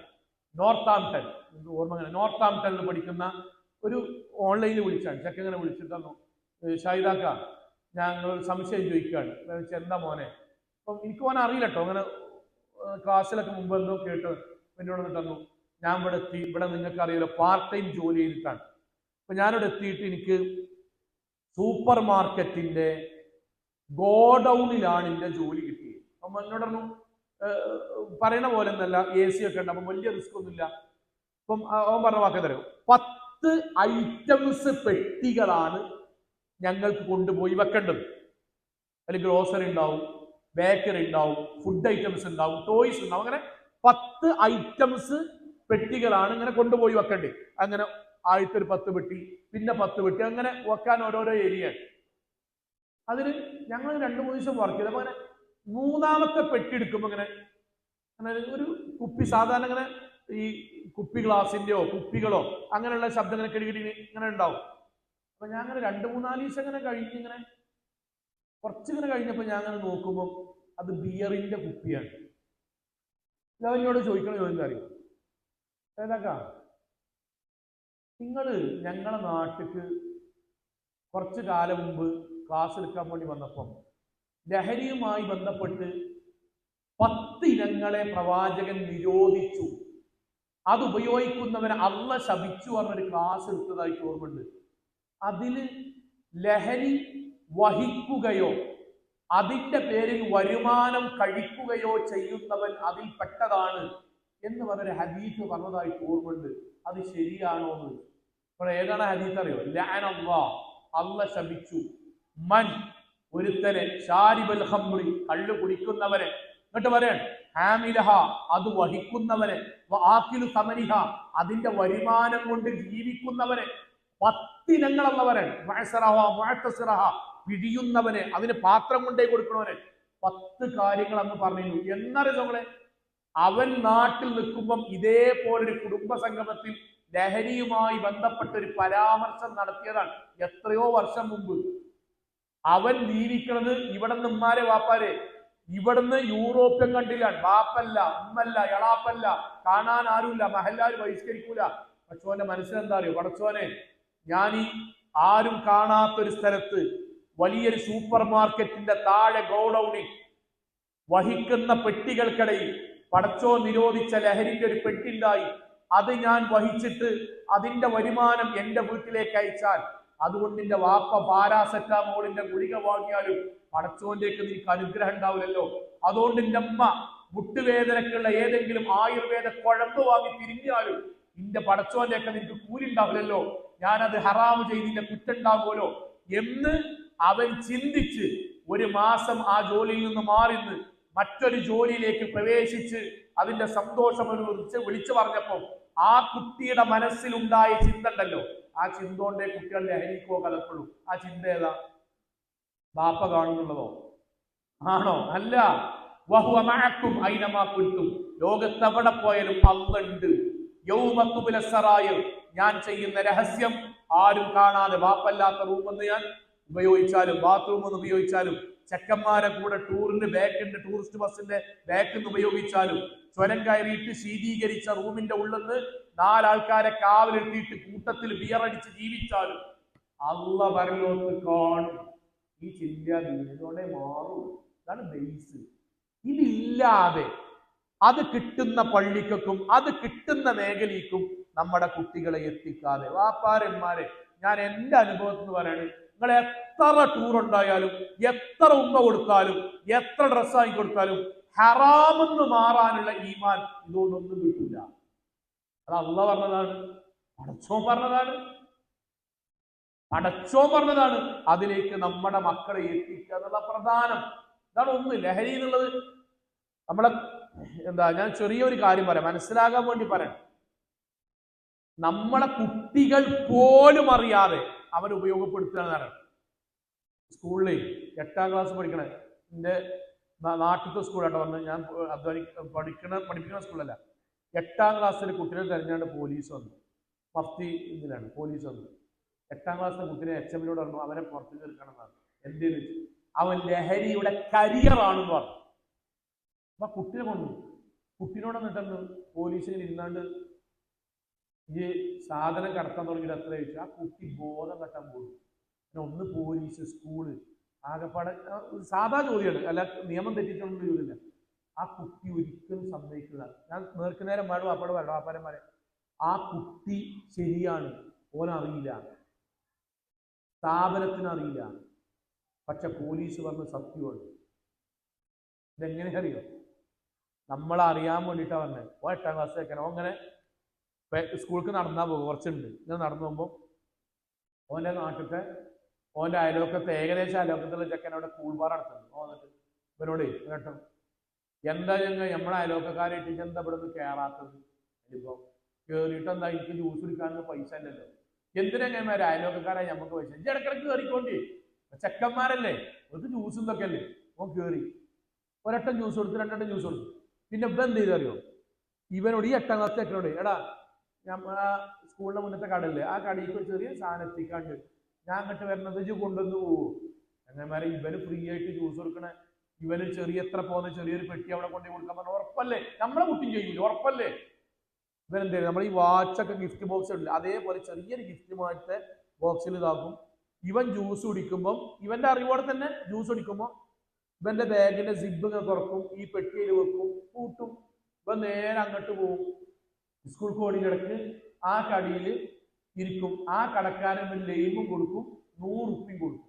ലൈമും കൊടുക്കും, 100 ഉറുപ്പിയും കൊടുക്കും. ഇത് അവിടെ നിന്ന് കൊണ്ടുവന്നല്ലാണ്ട് ആ കടക്കാരനും സിബ് ഇങ്ങനെ തുറക്കും, പെട്ടി കിടക്കും, സിബ് കൂട്ടും, ഇവ ലൈം കുടിക്കും കൊടുക്കും. ആഴ്ചയിൽ 3 ദിവസം ഇവിടുന്ന് ജ്യൂസ് കിട്ടും, അവിടുന്ന് ലൈം കൊടുക്കും, 100 ഉറുപ്പിയും കിട്ടും. ഇവൻ ഇന്ന് വരെ ഈ സാധനം തൊട്ടിട്ടില്ല. കാരണം ഇവനറിയില്ല, ഇവനെ ഇവിടുത്തെ ഈ കടിയിൽ നിന്ന് ആ കടിക്ക് എന്തെങ്കിലും ചെറിയ സാധനം ഈ സാധനം 6 മാസമായിട്ട് ഈ സാധനം കഞ്ചാവ് കടത്തുന്നവരാണ്. കഞ്ചാവിന്റെ കുട്ടികൾ ഉപയോഗിക്കുന്ന സ്കൂളും അങ്ങനത്തെ എന്തോ സാധനമാണ്. അപ്പോൾ ഇത് എന്തിനാ പറയാനറിയോ? നമ്മളെ കുട്ടികൾ പോലും അറിയാതെ പോലെ ജീവിതത്തിലേക്ക് ഈ സാധനം വരുന്നത്. അവിടെ ഏത് ചങ്ങാതിമാർ ഏത് ടൂറിൽ നിർബന്ധിക്കുമ്പോഴും ഏത് ഹറാമ് കോലം വലിച്ചു കൊണ്ടുപോകുമ്പോഴും അവർ അറിഞ്ഞിട്ടോ അറിയാതെ അവരുടെ ജീവിതത്തിലേക്ക് പടച്ചോ നിരോധിച്ച ലഹരിയാണ് വരുമ്പോഴും അത് വേണ്ടാന്ന് തീരുമാനിക്കണമെങ്കിൽ ചെങ്ങാത്തരോ വലിയ തറവാടോ വലിയ കുടുംബമായിട്ടോ ഒന്നും കാര്യമില്ലമാരെ വാപ്പാരെ, മനസ്സിനകത്ത് അള്ളാഹുവിന്റെ ദീൻ ഫഹൽ അൻതും മുൻതഹൂൻ, നിങ്ങൾക്ക് വിരമിക്കാറായില്ലേ എന്ന ഖുർആനിന്റെ പരലോകത്തിൽ അധിഷ്ഠിതമായ ദീനീ ബോധന ഉണ്ടാണ്. അതുണ്ടാകുമ്പോൾ മാറ്റം ഉണ്ടാവും. അള്ളാഹു അനുഗ്രഹിക്കുമാറാകട്ടെ. രണ്ടാമത്തത് ഏതാണ് നമ്മുടെ കുട്ടികളെ ചുറ്റുമുള്ളത്? രണ്ടാമത്തത് അവിഹിതം. അവിഹിതം എന്ന് പറഞ്ഞാൽ എനിക്ക് ഭയങ്കര അത്ഭുതമുള്ളത്. ഞാൻ ഇതിൽ നമ്മളെ കുട്ടികൾ പുതിയ കുട്ടികൾ കല്യാണത്തിന് സമ്മതിക്കൂലല്ലോ. ഞാൻ ഇൻഷാ അല്ലാഹ് അവസാന സമയം പറയാം. കല്യാണത്തിന് സമ്മതിക്കൂലല്ലോ. കല്യാണത്തിന് സമ്മതിക്കാത്തതിന് കാരണം പലതുമാണ്. പക്ഷെ അത് നമുക്ക് അവസാന സമയമുണ്ടെങ്കിൽ പറയാം. കല്യാണത്തിന് സമ്മതിക്കൂല. ഇനി കല്യാണത്തിനാണെങ്കിലോ 115 ഡിമാൻഡാണ്. ഞാൻ ഈ അടുത്തൊരു ചങ്ങായിന്റെ നിക്കാഹിന് പങ്കെടുത്തു. അപ്പൊ നിക്കാഹ് കഴിഞ്ഞിട്ട് ഇങ്ങനെ നിൽക്കുമ്പോൾ, നിക്കാഹ് കഴിഞ്ഞിട്ടുള്ളൂ കേട്ടോ, പറഞ്ഞു വന്നിട്ട് മൗലവി എനിക്കൊരു പേടിയുണ്ട്. എന്തിനാണ് പേടി? ഇതൊരു നല്ല പോലെ അല്ല, ഈ ഞങ്ങളെ രണ്ട് കുടുംബം തമ്മിൽ ഒക്കൂലെന്നാ തോന്നുന്നത്. ഒരു ഇതിങ്ങനെ കിട്ടണില്ല, ഒരു ഏലുമാല ഇവിടെ കിട്ടണില്ല. അപ്പം എനിക്കിങ്ങനെ കുറച്ച് കഴിയുമ്പോൾ എന്തെങ്കിലും ആകുമെന്ന് പേടിണ്ടാണ്. ഞാൻ കൊണ്ടുവന്നിട്ടാണ് ആദ്യം ശുക്രിന്റെ സുജൂദ് ചെയ്തോ. എന്തിനു വെച്ചു? എൻ്റെ കല്യാണം നടന്നല്ലോ, അതന്നെ വലിയ കിട്ടാനാണ്. 2025 ഒരു ആൺകുട്ടിന്റെ കല്യാണം നടന്നൂരിൽ എന്നെ ജാതി ശുക്രിന്റെ സുജൂദ് ചെയ്യണം. അങ്ങനെ നടക്കാത്ത ആൾക്കാർ അന്തം വിട്ട് ഇങ്ങനെ നിൽക്കുകയാണ്. ചെക്കന്മാരൊക്കെ പഠിച്ച് ഇൻസൈഡൊക്കെ ആക്കി ഇങ്ങനെ വരികയാണ്. ആരും കെട്ടാല്ല, ഒരാളും കെട്ടല്ല. ഒരു ചെക്കന്റെ കല്യാണം ഉറപ്പിച്ചു പറഞ്ഞ ദുനിയാവിൽ ഇപ്പത്തെ ഏറ്റവും വലിയാണ്. ഞാൻ പറഞ്ഞു ചങ്ങായി തല്ലൂടലും മദ്യം പറയലിനൊക്കെ നേരണ്ടല്ലോ. ഇൻഷാല്ല 2-3 കൊല്ലം മുതൽ മദ്യം പറഞ്ഞുള്ളൂ. അതുവരെ എനിക്ക് കല്യാണം കഴിഞ്ഞാൽ ജീവിക്കാലോ. ഇവിടെ അന്നെക്കാളും സൗന്ദര്യവും പഠിപ്പും ചൊറുക്കും തറവാടും കുടുംബവും ജോലിയും ഒക്കെ ഉള്ളു അന്തം വിട്ടുന്ന നിൽക്കുന്നുണ്ട്. എന്തുകൊണ്ടാന്ന് ഇൻഷാല്ല നമുക്ക് പറയാം. പക്ഷെ ഇവിടെ അത്ഭുതം എന്താ അറിയോ? ഏറ്റവും വലിയ അത്ഭുതം, കല്യാണം കഴിക്കുന്ന എല്ലാ പെൺകുട്ടികൾക്കും, ഞാൻ പെൺകുട്ടികളല്ലേ, എനിക്ക് 2 പെൺകുട്ടിയാണ്, ഞാൻ അതിന്റെ കുറ്റമല്ല പറയണേ, പക്ഷെ ഇതിനൊരു വസ്തുത പറയാം. കല്യാണം കഴിക്കുന്ന എല്ലാ പെൺകുട്ടികൾക്കും ആൺകുട്ടികൾക്ക് ജോലി വേണം. ഞാൻ നല്ല കാര്യം, കുഴപ്പമൊന്നുമില്ല, തെറ്റൊന്നുമില്ല. പക്ഷെ കേരളത്തിൽ ജീവിക്കുന്ന ഒരാളെ സംബന്ധിച്ചിടത്തോളം ഓന് 10ാം ക്ലാസ്, ഒരു 10-16 വയസ്സ്, +2 ഡിഗ്രി, ഏതെങ്കിലും പ്രൊഫഷണൽ ആണെങ്കിൽ അത് ആണെങ്കിൽ പഠിച്ച് എക്സ്പീരിയൻസ്ഡ് ആയി ഒരു കല്യാണം കഴിക്കാനുള്ള ശമ്പളം ആകുമ്പോഴേക്കും 10-26-27 വയസ്സോ ഉറപ്പാ ഓൻ ഏകദേശം ജോലി കിട്ടണം. 27 ആ ഏജ് ഓവറാണെന്ന് പറഞ്ഞു. ജോലി ഇല്ലെങ്കിൽ കെട്ടൂല്ല. ജോലി കിട്ടാൻ നമ്മുടെ കേരളത്തിൽ 26-27 വയസ്സാണ്. 27 ആയാൽ പറ്റൂല, വയസ്സിനെ ഇരിക്കുന്നതാണ്. അപ്പൊ ഇനിയിപ്പോ എന്താ ഗർഭാശയത്തിന് ഗവൺമെന്റ് ജോലിയായിട്ട് വരേണ്ടി പുറത്തേക്ക്, അല്ലെങ്കിൽ കല്യാണം നടക്കുക എനിക്ക് തോന്നുന്നതാണ്. അല്ല നിങ്ങൾ എങ്ങനെ നിങ്ങൾ ആലോചിക്കും, എങ്ങനെ കല്യാണം കഴിക്കുക? അഥവാ 28 ആയാൽ പറ്റൂല. ഇതൊക്കെ എന്താ പറയുക? ഈ നിയമമൊക്കെ എപ്പോഴാന്ന് അറിയാം? സാധാ കല്യാണത്തിന്. ഇനി നമ്മളെ വിഷയം ചാടി പോകാനോ? കൂലിയും വേണ്ട, ജോലിയും വേണ്ട, മുസ്ലിമും ആകണ്ട, ബംഗാളി ആയാൽ മതി, പോകാം. ഹൈറ്റ് പ്രശ്നമല്ല, വെയിറ്റ് പ്രശ്നമല്ല, തൂക്കം പ്രശ്നമല്ല, കഷണ്ടി പ്രശ്നമല്ല, പൂച്ചക്കണ്ണ് പ്രശ്നമല്ല, ദൂരം പ്രശ്നമല്ല, കറുപ്പ് പ്രശ്നമല്ല. നമ്മൾ കെട്ടുമ്പോൾ, സാധാ കെട്ടുമ്പോൾ എല്ലാം ഓക്കെ. പിന്നെന്തേ വേണ്ടാച്ച്? ഞാൻ 1.63 അല്ലേ, മൂപ്പര് 1.73 ഉണ്ട്, എന്നാലേ നെഞ്ചത്ത് കണക്കാവുള്ളൂ. കാരണം ഫോട്ടോ എടുക്കുമ്പോൾ ഫീലിംഗ് കിട്ടണമെങ്കിൽ നെഞ്ചത്തേക്ക് വരണല്ലോ, അങ്ങനെ പിടിക്കുമ്പോഴേ. അപ്പൊ നെഞ്ച് കണക്കായിട്ടില്ലെങ്കിൽ കല്യാണം നടന്നു. കഷണ്ടിന്റെ തുടങ്ങിയ കല്യാണം കഴിഞ്ഞു, കല്യാണം മുടങ്ങാണ്. ചാടിപ്പോകാൻ ഈ പറഞ്ഞൊരു പ്രശ്നമല്ല. ചാടിപ്പോകുമ്പോൾ അവിടെ എത്തിയ മനസ്സ് ഒന്നായാൽ പോരെ. എന്തിനാ മതം നോക്കണത്? അത് നമ്മ കല്യാണാലോചന നടത്തുമ്പോൾ പോരെ. എന്തിനാ ഐറ്റം നോക്കണത്? അത് ഹലാലായ സാധനം നോക്കുമ്പോൾ 10,000 ഡിമാൻഡാണ്. ഞാൻ പറഞ്ഞ ലോകത്ത് ഇന്ന് നമ്മുടെ കുട്ടികളെ ചുറ്റുള്ളതിൽ ഏറ്റവും പ്രധാനപ്പെട്ട 2ാമത്തെ കാര്യം അഭീത ബന്ധമാണ്. ഞാൻ കോഴിക്കോട് ടൗണിൽ നിക്കാഹിന്, കോഴിക്കോട് ടൗണിൽ വലിയൊരു ഓഡിറ്റോറിയത്തിൽ ഒരു നിക്കാഹിനെ ക്ഷണിച്ചു. അപ്പൊ ഞാൻ എന്നെ വിളിച്ചപ്പോൾ തന്നെ ഞാൻ പറഞ്ഞു, അന്ന് എനിക്ക് തിരൂരത്തെ പരിപാടി ഉണ്ട്. ഞാൻ വിളിക്കുമ്പോൾ തന്നെ അവരോട് പറഞ്ഞു, എടാ ഞാൻ തിരൂർ എനിക്ക് 2 മണിക്ക് എത്തണം. എൻ്റെ വീട് നിലമ്പൂര് ചന്തക്കുന്നാട്ടോ. ഈ ഇലക്ഷൻ നടന്നില്ല, ആ നാടാണ്. തിരൂർക്ക് എൻ്റെ അവിടുന്ന് 2.5 മണിക്കൂറുണ്ട്. അതിൻ്റെ ഇടയ്ക്ക് കോഴിക്കോട് വന്നിട്ട് അതിനെ ഏൽപ്പിച്ച ആൾ എനിക്ക് അന്ന് പറഞ്ഞ എപ്പോഴും ഓർമ്മ ഉണ്ട്.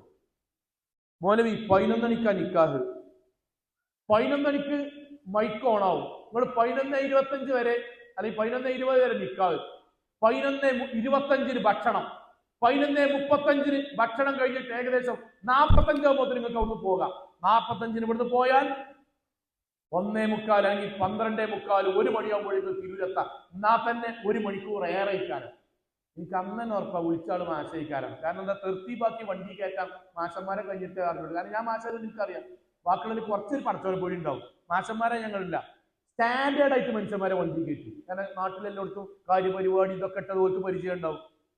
ഞാൻ 11 മണിക്കല്ല നിൽക്കാതെ ഞാൻ 10:05 അവിടേക്ക് എത്തി. 11 മണിക്കോ മൈക്കോണാവും പറഞ്ഞാട്ടോ. ഞാൻ എന്തുമ്പോൾ മൈക്കന്നല്ല ഓഡിറ്റോറിയത്തിൽ അതിൻ്റെ അടുത്ത് തന്നാണ്ട് 11 മണിക്ക്. മൗലവി നിങ്ങൾക്ക് ഏത് തരം മൈക്കാ വേണ്ടത്? ഞാൻ പറയാടാ കുറച്ച് കണ്ട് അത്ര അന്തല്ലെങ്കിലും പൗതിയെങ്കിലും അന്നുണ്ടാവുമല്ലോ. ഇതിപ്പോ എന്നോട് എന്തിനാ ഏത് മൈക്ക് വെച്ചു? ഞാൻ പറഞ്ഞു ഏതെങ്കിലും മൈക്ക് വന്നാൽ മതി. കാരണം എന്താ അറിയോ, ഞാനൊരു മൈക്കന്റെ പേരിട്ടാണ് ഓൻ എന്ത് പറയാൻ അറിയോ, മൗലവി ആ മൈക്ക പറഞ്ഞതുകൊണ്ടാ കിട്ടാത്ത എന്റെ വീട്ടിൽ ഇടാൻ. ഞാൻ പറഞ്ഞു ഏതെങ്കിലും മൈക്ക മതി എന്റെ വീട്ടിൽ ഇടാൻ.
നമ്മൾ പറഞ്ഞത് നമ്മുടെ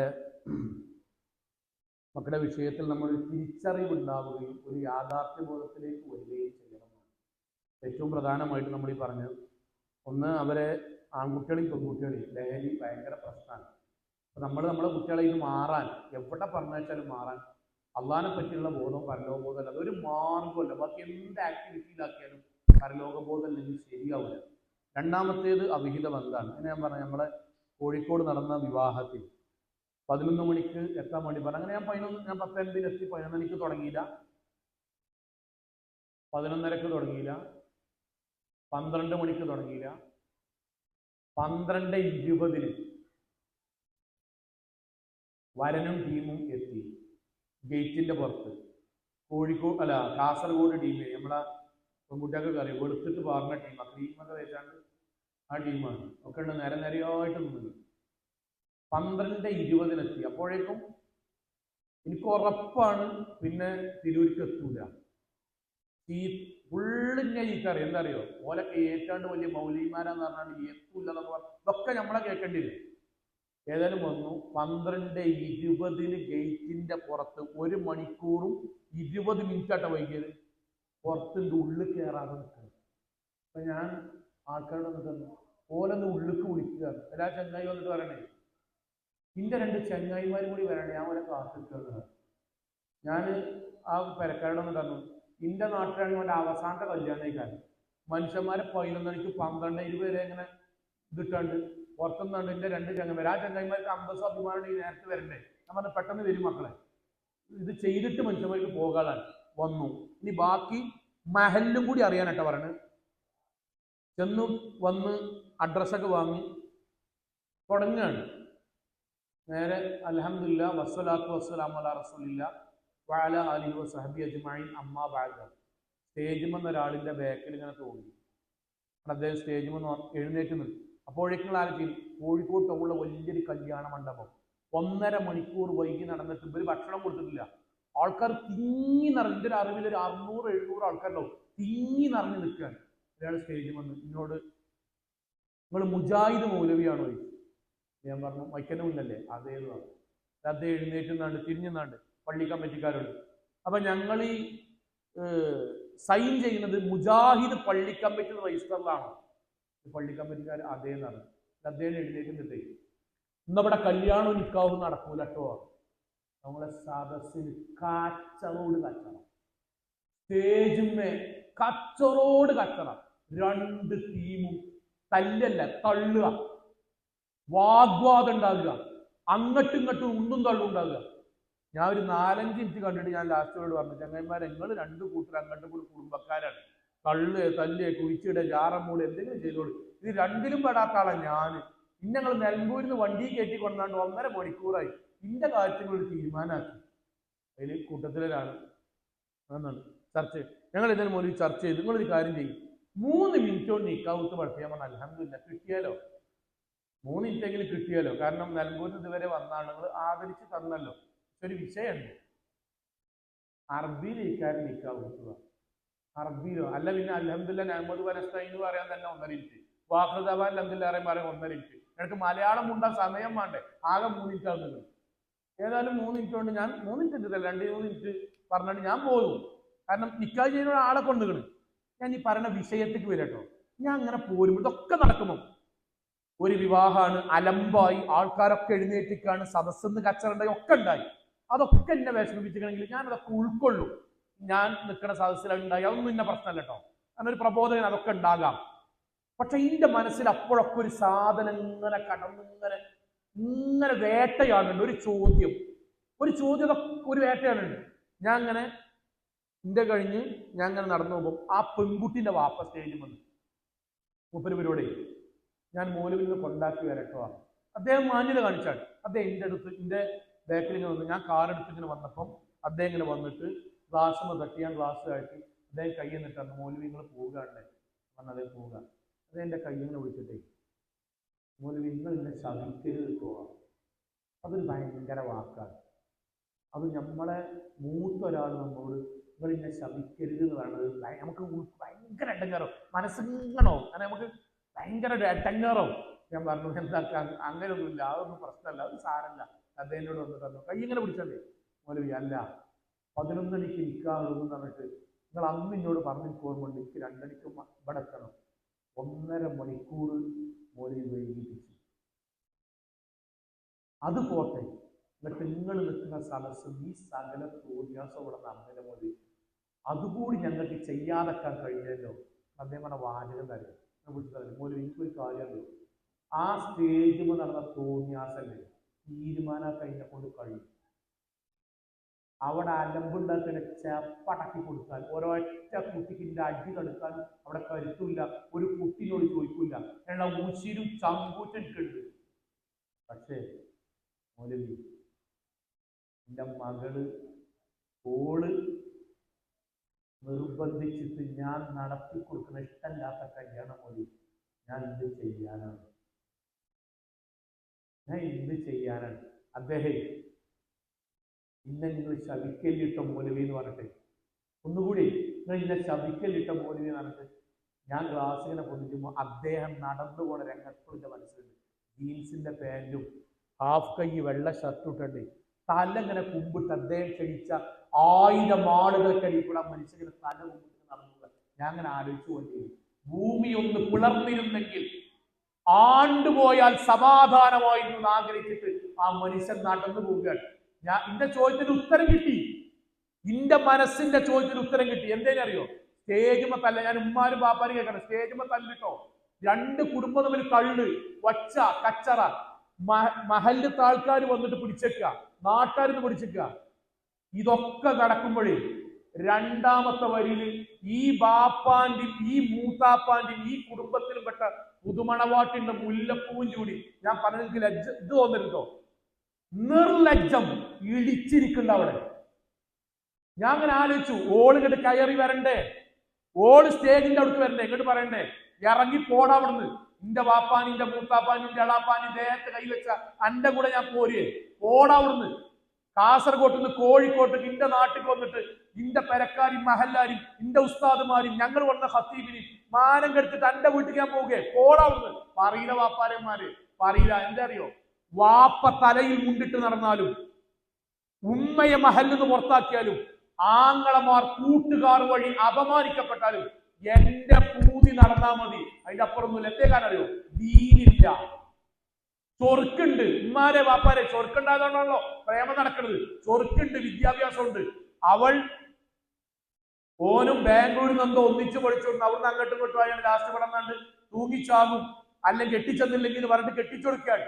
ഞാൻ എൻ്റെ വാപ്പാരന്മാരെ ഒരു കാര്യം ശരിക്കറിഞ്ഞോളി, അല്ല നമ്മുടെ മക്കൾക്ക് പഠിപ്പ് തന്നാൽ പഠിപ്പ് പോലെ നമുക്ക് പേടിയാവും, ആരോഗ്യം പേടിയാവും ദീനില്ലെങ്കിൽ, ഭംഗി പേടിയാവും ദീനില്ലെങ്കിൽ.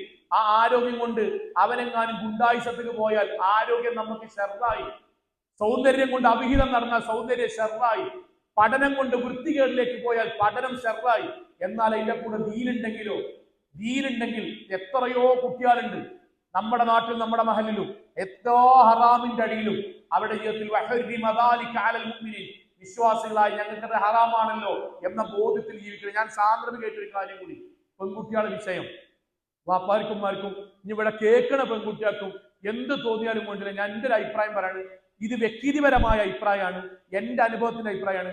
എനിക്ക് ആൺകുട്ടികളുടെ കാര്യത്തിൽ മുജാഹിദ്, ഞാൻ പുറമെയുള്ള മറ്റു മതക്കാരെന്നല്ല പറയുന്നത്, മുജാഹിദ് ആൺകുട്ടികളുടെ കാര്യത്തിൽ എനിക്ക് 50% പേടിയുള്ളൂ. എനിക്ക് ഓലൊക്കെ ഇൻഷാ അല്ലാഹ് നല്ല ദഅവത്ത് നടത്തിയാൽ തിരിച്ചു കൊണ്ടുവരാന്നുള്ള നല്ല പ്രതീക്ഷ ഉണ്ട്, വബില്ലാഹി തൗഫീഖ്. എന്നാൽ മുജാഹിദ് പെൺകുട്ടികളിൽ 90% കാര്യത്തിൽ എനിക്ക് അമിതമായ ഭയമാണ്. ആൺകുട്ടികൾ എനിക്ക് 50%, പെൺകുട്ടികൾ 90%. വാപ്പാരന്മാരും രക്ഷിതാക്കൾ ആ ഭാഗത്ത് നോക്കണല്ല. ആൺകുട്ടികളെ പോലെ അല്ല പെൺകുട്ടികളിപ്പം. ഞാൻ എനിക്ക് ഉദാഹരണം പറയാം. ഞാൻ മെയിൽ ഷോവനിസ്റ്റ്, പെൺകുട്ടികളെ ചിലപ്പോൾ പഠിക്കണ ഇംഗ്ലീഷൊക്കെ പറഞ്ഞിട്ടുണ്ട്, മൂപ്പര് മെയിൽ ഷോവനിസ്റ്റാണ്. ഞാൻ മെയിൽ ഷോവനിസ്റ്റ് അല്ല, 2 പെൺകുട്ടികളെ വാപ്പിയാണ്, ഒരാൺകുട്ടിൻ്റെ. ഞാൻ പറയാം, ഉദാഹരണമായിട്ട് പറയാം, നിങ്ങൾ പഠിക്കുന്ന അധ്യാപകർ വെച്ചുകൂടി. ഞാൻ സ്കൂളിൽ നിന്ന് രണ്ട് രൂപത്തിലാണ് പ്രതികരിക്കണത് അറിയാൻ. സ്കൂളിൽ ഒരു ആൺകുട്ടിനെ എന്തെങ്കിലും ഒരു കച്ചറി പിടിച്ചത് കൊണ്ട്, ഇനിയിപ്പോ ഹാൻഡ്സ് വെച്ചു പിടിച്ചു, അല്ലെങ്കിൽ കച്ചറി പിടിച്ചു, നമ്മൾ എന്താ ചെയ്യലറിയോ? നമ്മളൊരു സ്കൂളിൽ 2-3 മാഷന്മാർ ഇങ്ങനെ കുറച്ചിങ്ങനെ ഒരു ഞെട്ടിക്കോലോ, ഞെട്ടിച്ചിട്ട് ഞാൻ പറയും, ഞാനൊരു ഖത്തീബായതുകൊണ്ട് പറയും, മൗലവി മാഷ നിങ്ങൾ അവസാനം വന്നാൽ മതിയായിരുന്നു, എനിക്ക് 3ാം പീരീഡ് വരെ ഒന്ന് അഡ്ജസ്റ്റ് ചെയ്യുന്നു പറയും. 3ാം പീരീഡ് വരെ പോലെ ഇങ്ങനെ ഇതാക്കും. ഞാൻ ആ സമയമാകുമ്പോഴേക്കും ആ കുട്ടീൻ്റെ ഡീറ്റെയിൽസ് എടുക്കും, ബാപ്പ ഇവിടെ, ഉമ്മ ഇവിടെ, ജോലിയൊക്കെ എന്താണെന്നൊക്കെ. ഓനെങ്ങനെ ഇരിക്കും. ഞാൻ ഉമ്മാരും ബാപ്പാരും മനസ്സിലാക്കാണ്ട് ഇങ്ങനെ ഇരിക്കാണ്ട് ഓനോട് ഇങ്ങനെ വന്നിട്ട്, അപ്പോൾ ഓൻ്റെ പേര് മുഹമ്മദ് ആണെങ്കിൽ, എന്താ മുഹമ്മദേ, എടാ ഇതെന്താ അപ്പോൾ ആൻസർ വെച്ച് അറിയണം. അപ്പോൾ അതിനും കണ്ണുങ്ങനെ താത്തു, കാരണം ഒന്നുമില്ല, ഒരു അറബി മാഷ് അങ്ങനെയൊക്കെ ഒരു ആദരവായിരിക്കും, കണ്ണുങ്ങൾ താത്തു. എന്നിട്ട് ഞാൻ ഓനോട് പറയട്ടോ, എടാ എൻ്റെ അപ്പ മമ്പാട്ടങ്ങാടിയിൽ സിമെന്റ് ഏറ്റിട്ട് തന്നെടാ ജീവിക്കുന്നത്. 85 കിലോന്റെ സിമെന്റ് ചാക്കിൽ പൊള്ളിച്ചിരിക്കണ മുഹമ്മദ്. എടാ നട്ടല് പൊട്ടണ വേദന ഉണ്ടാവുക. എൻ്റെ വാപ്പ എത്ര കൊല്ലം തുടങ്ങിയല്ലോ വന്നിട്ട് സാറേ 10-15 കൊല്ലായി. എൻ്റെ വാപ്പാൻ്റെ ഇവിടെ കഴമ്പില്ല. അപ്പോൾ അവൻ്റെ കണ്ണിങ്ങനെ അറിയും കഴമ്പുണ്ട്. എടാ വാപ്പാക്ക് എന്തെങ്കിലും ഇഷ്ടം ഉണ്ടായിട്ടാണ് പൊന്നിട്ട് അന്നെ പഠിപ്പിക്കാനുള്ളടാ. എൻ്റെ ഉമ്മച്ചി എത്ര കാലമായി ഓനോട് എൻ്റെ വാപ്പ ഉമ്മ എന്നൊക്കെ പറയുമ്പോഴേക്കില്ലേ നമ്മൾ എന്താ ആൺകുട്ടികൾ ചെയ്യാറിയോ കയ്യാണ് കുളിക്കും. സാറേ ഞാൻ ചെയ്യൂല. ഓന് വാപ്പ ഗൾഫിൽ നിൽക്കുന്നതിൻ്റെ അവസ്ഥ പറഞ്ഞു കൊടുത്താൽ, ഉമ്മ വീട്ടിൽ അനുഭവിക്കുന്ന പ്രയാസം പറഞ്ഞു കൊടുത്താൽ ഓൻ നമ്മളെ കരി വേണ്ട. താൽക്കാലിക വൈകാരികത നയിച്ചോട്ടെ, എന്നാൽ 1 മാസമെങ്കിലും ആ തെറ്റെന്ന് മാറിക്കാൻ അത് മതി. എടാ ഞാൻ വാപ്പ നെഞ്ച് കണ്ടില്ലടാ. എൻ്റെ അമ്മ എത്ര വട്ടം ഈ സ്കൂൾക്ക് സ്റ്റെപ്പ് കയറിയിട്ട് നൂലോളിച്ചിട്ട് തിരിച്ചു പറഞ്ഞേക്കാണ്. എടാ എന്തിനാണ് നൂലോളിക്കാൻ അമ്മാനെ കൊണ്ട് കൈ പിടിക്കും. പറഞ്ഞ് ചെയ്യൂല. ഞാൻ അനുഭവിക്കണതാണ്.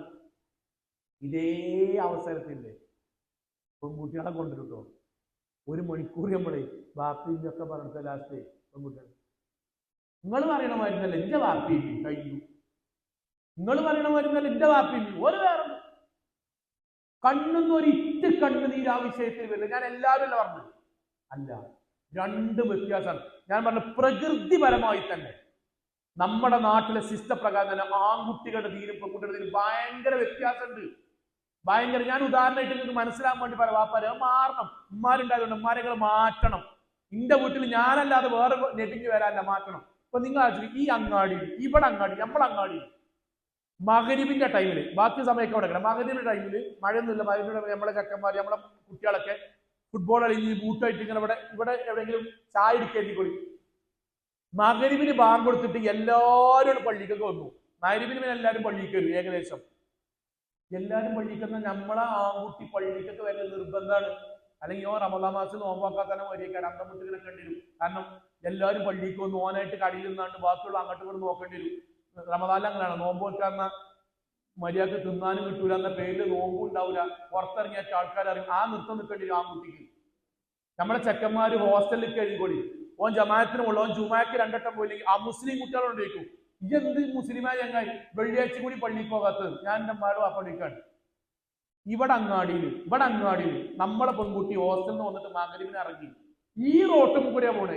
ഞാൻ എൻ്റെ മകളെ പറയണേ, ഈ റോട്ടും കൂടെ പോകുമ്പോൾ ഇവിടെ ജമാഅത്ത് ഇറക്കുകയാണെങ്കിൽ അവൾ ഇവിടെ കയറിയാണ്ട് മഗ്‌രിബ് നിസ്കരിക്കുവോ? ഇല്ല. എന്താ നിസ്കരിക്കാത്തത്? എനിക്ക് അതിന്റെ ഉത്തരം കിട്ടണം, അറിയാൻ വേണ്ടി ചോദിക്കണേ. എന്താ നിസ്കരിക്കാത്തത്? ഈ പള്ളിന്റെ പടിയിൽ കൂടെ ഞാൻ പറഞ്ഞേ, ഇതിൽ കൂടെ പോണേ. ഒരാൺകുട്ടി ഇതിൽ കൂടെ പോകുകയാണെങ്കിലേ നടന്നിട്ടാ പോണെങ്കിൽ ഞാൻ എഴുതി ഒപ്പിട്ടരാം. 95% മുജാഹിദീങ്ങളും കയറും. ബൈക്കുമ്പോൾ ചിലപ്പോൾ സ്പീഡ് പോകും.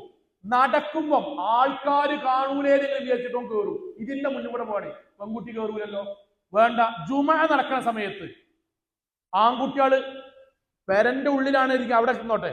അങ്ങാടിയിൽ അന്തം വിട്ടിക്കൂല. ജുമഅ നടക്കുമ്പോൾ അങ്ങാടിയിലോ ഗ്രൗണ്ടിലോ ആൾക്കാർ കാണുന്ന പാട്ടിൽ ഇങ്ങനെ കൂല. ഇന്റെ മകൾ ഇവിടെ വന്നിട്ട് ഇറങ്ങുകയാണെങ്കിൽ ഈ പള്ളിന്റെ മുന്നിൽ കൂടെ ജുമഅ നടക്കുമ്പോൾ നടന്നു പോകുമല്ലോ. എന്തേമാര് വാപ്പാര് അതിന് ഉത്തരം ഉണ്ടാണല്ലോ. എന്ത് നിർബന്ധമല്ല എന്നുള്ളതുകൊണ്ടാണ്. ദീനിനോടുള്ള ഇഷ്ടമല്ലാത്തതുകൊണ്ട് മദ്രസന്റെ വാർഷികമാണെങ്കിൽ നോട്ടീസിൽ അറിയണ്ട, ഫേസ്ബുക്കിൽ അറിയണ്ട, അവിടുന്ന് വെച്ചിട്ടുണ്ട്. ഇവിടെ എന്താ പരിപാടി? മദ്രസയിലെ ഗാനമേളയാ അല്ലെങ്കിൽ മദ്രസയിലെ പരിപാടി കയറുമല്ലോ. മറ്റതെന്ത്? എന്തോ ഒരു പ്രശ്നമുണ്ട് വാപ്പാര്യന്മാരെ.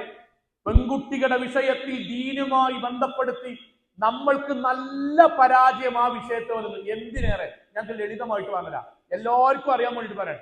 നിക്കാഹ് ഏറ്റവും ജീവിതത്തിൽ നിക്കാഹ് ഒരു ആണും പെണ്ണും അല്ലേ? ഞാനും എൻ്റെ പെണ്ണുങ്ങളുമാണല്ലോ. ഞാൻ ആണും എൻ്റെ ഭാര്യ പെണ്ണുമാണ്.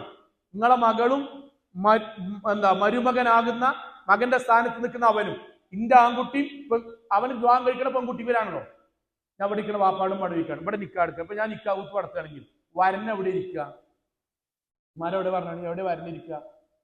എവിടെ പുതിയാപ്പിള ഇരിക്കുക? എവിടെയാ നിക്കാഹ്? ഇവിടെ അല്ലേ? ഉറപ്പല്ലേ? ആണ്. ഇവിടെ വരനിരിക്കും. ഓ നിക്കാഹ് കുത്തുമ്പോ കേക്കൽ നിർബന്ധമാണ്. ഓന്റെ നിക്കാഹ് കുത്തുമ്പോ കേക്കൽ നിർബന്ധമാണ്. അതും ഇപ്പം എന്റെ അളിയനാണ് അലീഷാക്കർ മുണ്ടേരി. അദ്ദേഹമൊക്കെ ആണ് കുത്തു പറയണമെങ്കിൽ ഓങ്ങനെ വരൻ അവിടെ ഇങ്ങനെ നിന്ന് ഉറക്കം തൂങ്ങുകയാണെങ്കിലും ചിലപ്പോൾ കുത്തുബന്റെ ഇടയ്ക്ക് വരൻ ശംസീർ അറിയുന്നതിന് വേണ്ടിയാണ് അപ്പോഴെങ്കിലും ഞെട്ടിയാണ്ട് നോക്കേണ്ടി വരും. കാരണം ഇടക്കിടക്ക് പേര് വിളിക്കണോണ്ട്. വരൻ ഓന്റെ നിക്കാഹ് ഖുതുബ കേൾക്കാൻ നിർബന്ധമല്ലേ? ആണ്. അടുത്ത ചോദ്യം, ഉത്തരം മനസ്സിലുണ്ടാകാം. വധു എവിടെ ഇരിക്കുന്നത്? വരൻ ഇവിടെയാണ്. എല്ലാവരും പറഞ്ഞു ഇവിടെ വരൻ. വധു എവിടെ ഇരിക്കുക? എവിടെ? ചിലത് ഇവിടെ, ചിലത് അവിടെ, ചിലത് അവിടെ. ഇപ്പൊ പിന്നെ മറ്റേ ബിൽക്കീസ് രാജിക്ക് ഉണ്ടാക്കി കൊട്ടാരന്മാര് സാധനം ഉണ്ടാക്കിയാണ്ട് അതിങ്ങനെ ഓളിരിക്കും. 4 ആൾക്കാർ ഇങ്ങനെ വീശി കൊടുക്കും. എന്നിട്ട് ഇവിടെ നിക്കാഹത്ത് ഇവിടേക്കും ഫോട്ടോഗ്രാഫർമാര് ഇങ്ങനെ സൂം ചെയ്തുകൊണ്ട് നിൽക്കും. എന്നിട്ട് നിക്കാഹത്ത് കേൾക്കുന്ന ഓളിങ്ങനെ എപ്പോഴാ നൊലൊളിച്ചണ്ടി? കാരണം നൊലൊളിച്ചിന ഫീല് അപ്പോഴെ BGM ഒക്കെ ശരിയാവുള്ളൂ. പുറത്തേക്ക് ഇറങ്ങുമ്പോൾ കണ്ണിന്ന് കണ്ണീര് വരണം. അതുവരെ അങ്ങാടിന്ന് കച്ചറൂടിയിട്ട് നൊലൊളിച്ചാത്ത മയമാക്ക വാപ്പ കണ്ണീരുണ്ടാവും. കാരണം വീഡിയോയിൽ വരുമ്പോൾ നൊലൊളിക്കണ വാപ്പാക്കപ്പം ഡിമാൻഡ്. മകനെ പള്ള നിറച്ച് 4 മക്കളെ പുളിയാവും കൊണ്ട് അടിച്ചിട്ട് കുട്ടി നൊലൊളിച്ചും അങ്ങനെ എന്നാണ്ട് മഹമ്മൂദ് പറക്കൂലടാർന്നവനാണ്. അവൻ കുട്ടി ഇറങ്ങുമ്പോൾ നൊലോളി ഉണ്ടാക്കുക. ആങ്ങളെ അപ്പുറത്ത് കൂടെ പോയിട്ട് ഡ്രസ്സുമ്പോൾ കൂടെ വെള്ളം പാരുന്ന് വരും. കാരണം വിയർത്തൊലിച്ച ആങ്ങളൊക്കെ ഡിമാൻഡ്, അല്ലാതെ അധ്വാനിച്ചോനൊന്നല്ല. എന്നിട്ട് ഇങ്ങനെ കുട്ടി ഇറങ്ങുമ്പോൾ അതിന് സാധുക്കളായ പ്രവാസികൾ അവിടെ നിന്നാണ്ട് സാധുക്കളാട്ടോ അപ്പോൾ ആ ട്രെൻഡിന്റെ വേക്കിൽ ഇങ്ങനെ പോകും. കുട്ടി ഇറങ്ങുമ്പോൾ കരയുന്ന ഉപ്പയുടെ കണ്ണുനീർ കണ്ടു നോക്കൂ. BGM അതിന് വാപ്പങ്ങനെ നൊലോളി ഉണ്ടാക്കുക. എന്നിട്ട് ഉമ്മ അതുവരെ ഓളങ്ങനെ കുറ്റം പറഞ്ഞ ഉമ്മ കുട്ടി ഇറങ്ങാൻ നേരത്ത് ഇവിടെ ഒരു ഉമ്മ, ഇവിടെ ഒരു ഉമ്മ. ഞാൻ ഇന്ന് കുറ്റം പറയില്ല. പെൺകുട്ടി എവിടെ ഇരിക്കണേ? ഓളെ നിക്കാഹത്ത് വെക്കും. അപ്പൊ ഓൾക്ക് നിക്കാഹത്ത് കേൾക്കണ്ടേ? പിന്നെ ആരത് കേൾക്കണത്? നിങ്ങൾ ആദ്യം അപ്പൊ ആരും നിക്കാഹ് ഖുതുബയുടെ ആദ്യത്തെ ശ്രോതാവ് ആരാ? പുതിയാപ്പളയും പുതിയെണ്ണും. പുതിയാപ്പള കേൾക്കുന്നുണ്ട്. പുതിയാപ്പള വിറച്ചിട്ടാണെങ്കിൽ കേൾക്കുന്നുണ്ട്, അല്ലെങ്കിൽ കേൾക്കാണ് സംവിധാനം. പുതിയെണ്ണോ ഓള് കേൾക്കണ. പിന്നെ ആരാ കേൾക്കണത്? ആരാ കേൾക്കണ? നിക്കാഹ് ഖുതുബ ഭൂരിപക്ഷം അള്ളാ 65 നോട്ട് ഔട്ട് സെയ്ദലവിയാക്കി, 63 നോട്ട് ഔട്ട് മൈമൂനാത്തി നിന്ന് കേൾക്കാം. 32 അല്ലേ നിക്കാഹ് കേൾക്കുന്നത്. ഓല നിന്ന് ജാല ബൈനക്ക് മവദ്ദത്തനെ പറയാ നിന്നിങ്ങനെ തലാട്ടും. പണ്ട് ഉള്ളതാണ് എനിക്കറിയില്ല കേട്ടോ, കേട്ടുകേൾവിയാണ്. നമ്മുടെ കോഴിക്കോട് കടപ്പുറത്ത് സമദാനി സാഹിബിന്റെ മദീനയിലേക്കുള്ള സാധാരണ പരിപാടി ഉണ്ടായിരുന്നല്ലോ. അള്ളാഹു അല്ലട്ടോ, ചിലപ്പോൾ തമാശ അങ്ങനെ എടുത്താൽ മതി. മദീനയിലേക്കുള്ള സാധാരണ പരിപാടിയിൽ സമദാനി സാഹിബ് സ്ത്രീധന വിരുദ്ധ പ്രതിജ്ഞ എടുപ്പിച്ചു. അപ്പം 10,000 ആൾക്കാരുണ്ട് ഇതിൽ, 10,000 ആൾക്കാർ. അപ്പൊ സമദാനി സാഹിബ് ഞാൻ വിവാഹം കഴിക്കുമ്പോൾ സ്ത്രീധനം വാങ്ങുകയില്ല എന്ന് അള്ളാഹുവിന്റെ നാമത്തിൽ പ്രതിജ്ഞ ചെയ്യുന്നു. 10,000 ആൾക്കാരിൽ 8,000 ആൾക്കാർ നീച്ചാണ്ട് പ്രതിജ്ഞ ചെയ്തു. 2,000 ആൾക്കാർ നീച്ചില്ല.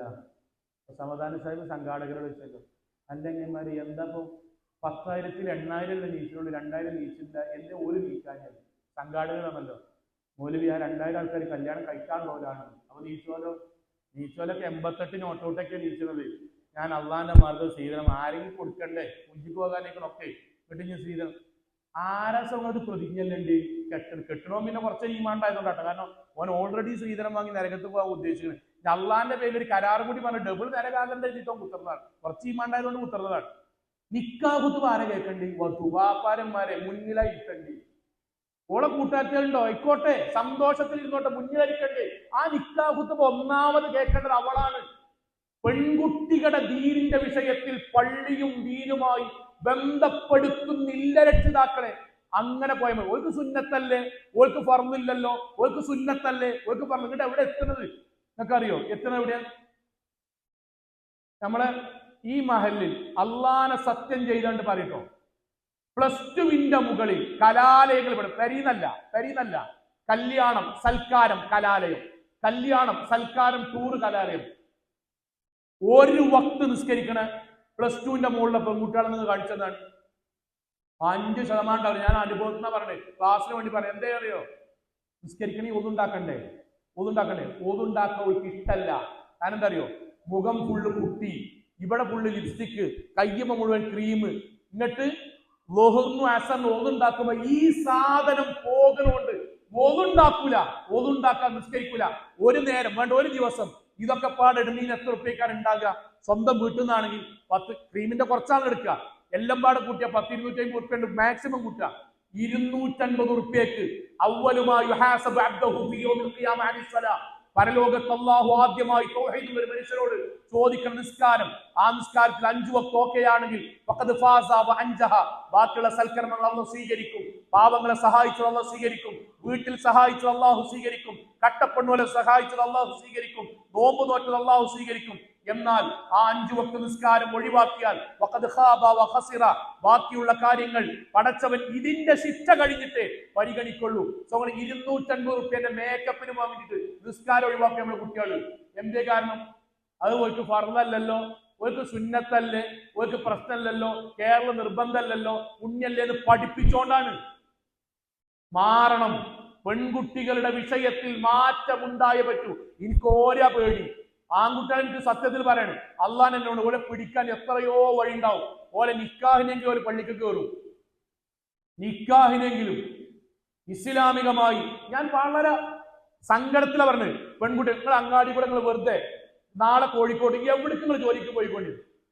ഒരു ആവറേജ് ഇന്നത്തെ 9ാം ക്ലാസിന്റെ മുകളിലെ പെൺകുട്ടികൾ മുടിങ്ങനെ ഇതാക്കിയിട്ട് സെന്ററിൽ കൂടെ വരച്ചിട്ട് ഇതിൽ കൂടെ ഷാളിടുക എന്നല്ലാതെ ഇസ്ലാമിക വേഷം ധരിച്ച എത്ര ശതമാനം? ഞാൻ പറഞ്ഞ പർദ്ദട്ട് നടക്കണമെന്നല്ല പറഞ്ഞത്, വേണ്ട.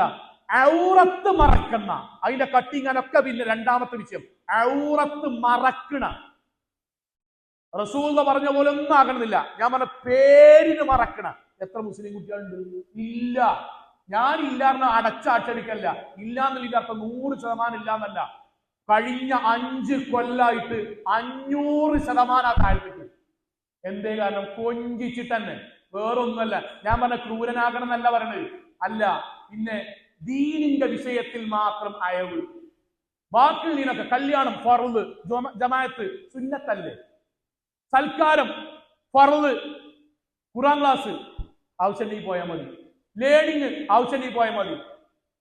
അയലോക്കത്തെ എന്താ ആരെങ്കിലും പെണ്ണുങ്ങളെ കൂട്ടിക്കൊണ്ടു ഫർള്. ഈ ചിന്ത നമ്മുടെ പെൺകുട്ടികളെ മനസ്സിൽ ഉണ്ടായി. അതുകൊണ്ട് ഒരൊറ്റ അജണ്ടയേ ഉള്ളൂ. ഞാൻ എൻ്റെ മകളോട് പറഞ്ഞ വാക്കാണ്, മോളെ അങ്ങനെ ആകരുത്. ഒറ്റ അജണ്ടയേ ഉള്ളൂ. മഹാഭൂരിപക്ഷം മുജാഹിദ് പെൺകുട്ടികൾക്ക് ഒറ്റ അജണ്ട. അതിൽ കല്യാണം കഴിഞ്ഞോലടക്കം ഒറ്റ അജണ്ട. എന്താ അറിയോ? ഒരുങ്ങാ മാറ്റുക, പുറത്തുപോയി ഫുഡ് അടിക്കുക, കടന്നുറങ്ങുക. ഒരുങ്ങാ മാറ്റുക രണ്ടാമത്തെ അജണ്ട, പുറത്തുപോയി ഫുഡ് അടിക്കുക, ഉറങ്ങുക. മൂന്നാമത്തെ അജണ്ട ഒരുങ്ങാ മാറ്റുക, പുറത്തുപോയി ഫുഡ് അടിക്കുക, ഉറങ്ങുക.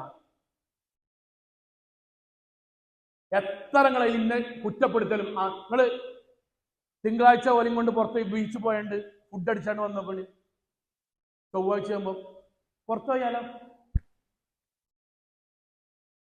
അപ്പം മിഞ്ഞാന്നല്ലേ പോയത്? ആ മിഞ്ഞാന്നല്ലേ. അതേ. അപ്പം 3 ദിവസം ദൈർഘ്യമായിട്ടോ. ഫുഡ് അടിക്കണിയിൽ 3 ദിവസം ദൈർഘ്യമായി. ഫുഡ് അടിക്കണിയിൽ 3 ദിവസം ദൈർഘ്യമായി. ഈ വെള്ളിയാഴ്ച ജുമാക്ക് പോയ ഓളോട് അടുത്ത വെള്ളിയാഴ്ച മോളെ ഇറങ്ങല്ലേ. അപ്പൊ കഴിഞ്ഞ ആഴ്ചയല്ലേ ഇപ്പൊ പോയത്. അപ്പൊ ഒരാഴ്ച ദീന് കുറേ ദീന് എന്ന് പറഞ്ഞാൽ ഈ ആഴ്ച അടുത്ത ആഴ്ച നമ്മൾ ദീനിൽ 2 ജുമാക്ക് പോകാൻ പറഞ്ഞാൽ ഇപ്പല്ല പോയത് പിന്നെ പോകാനോ?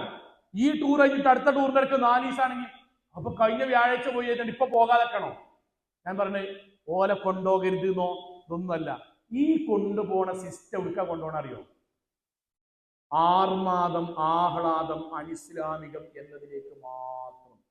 ദീനായിട്ട് ബന്ധം ഉണ്ടാകണമെങ്കിൽ നമ്മളെ കുട്ടികൾ, നമ്മൾ മരിച്ചാൽ നമ്മുടെ ഖബറിന്റെ അടുക്കലേക്ക് വരാൻ പറ്റുള്ള അവിടുന്നോ അല്ലെങ്കിൽ പള്ളിക്കെന്നോ, പടച്ചോൻ എന്നെ എത്രയും കാലം പോറ്റി വളർത്തി എന്റെ വാപ്പാക്കും വാപ്പും സ്വർഗം നൽകണമേ എന്ന് പ്രാർത്ഥിക്കണമെങ്കിൽ ചുരുക്കുണ്ടായിട്ട് കാര്യമില്ലമാര്. അവർക്ക് പ്രാർത്ഥിക്കാൻ ദീൻ അറിയണം. അവർക്ക് നിസ്കരിക്കാൻ എങ്ങനെയാണ് നിസ്കാരം എന്നറിയണം. ആ നിസ്കാരത്തിൽ ചൊല്ലേണ്ട ദുആ അറിയണം.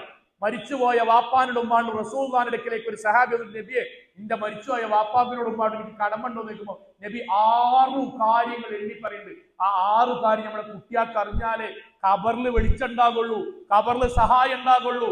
നാളെ പരലോകത്ത് ഒരു വാപ്പാനിമാൻ അല്ല പരലോകത്ത് കൊണ്ട് നിർത്തുന്നുണ്ട്. എന്നിട്ട് അയാൾ അവരുടെ എന്ന് പറഞ്ഞാൽ നമ്മളുടെ ആ വാപ്പാനിമാൻ അമലുകൾ തൂക്കി നോക്കുമ്പോൾ തിന്മയാണ് കൂടുതൽ, തിന്മയാണ് നന്മയേക്കാൾ കൂടുതൽ. എങ്ങനെയാണ് പരലോകത്തെ വിധി എന്ന് നിങ്ങൾക്കറിയുമോ എന്ന് നമ്മളോട് ചോദിക്കുന്നു. കണ്ണിന്റെ കൃഷ്ണമണി കണ്ടനാളത്തിലേക്ക് എത്തുമാറ് ഭയചകിതനായി വിറയാർന്ന് അള്ളാഹുവിന്റെ മുന്നിൽ നമ്മൾ നിന്നിട്ട് പടച്ചോനെ നരകത്ത് കിടരുത് നാഥ, എനിക്കറിയാം ഞാൻ ചെയ്തു പോയ തെറ്റുകുറ്റങ്ങൾ, നാഥ എന്റെ അമലുകൾ കുറഞ്ഞുപോയി എന്ന് നമ്മൾ കരയുമ്പം പ്രവാചകന്റെ ഹദീസ് 2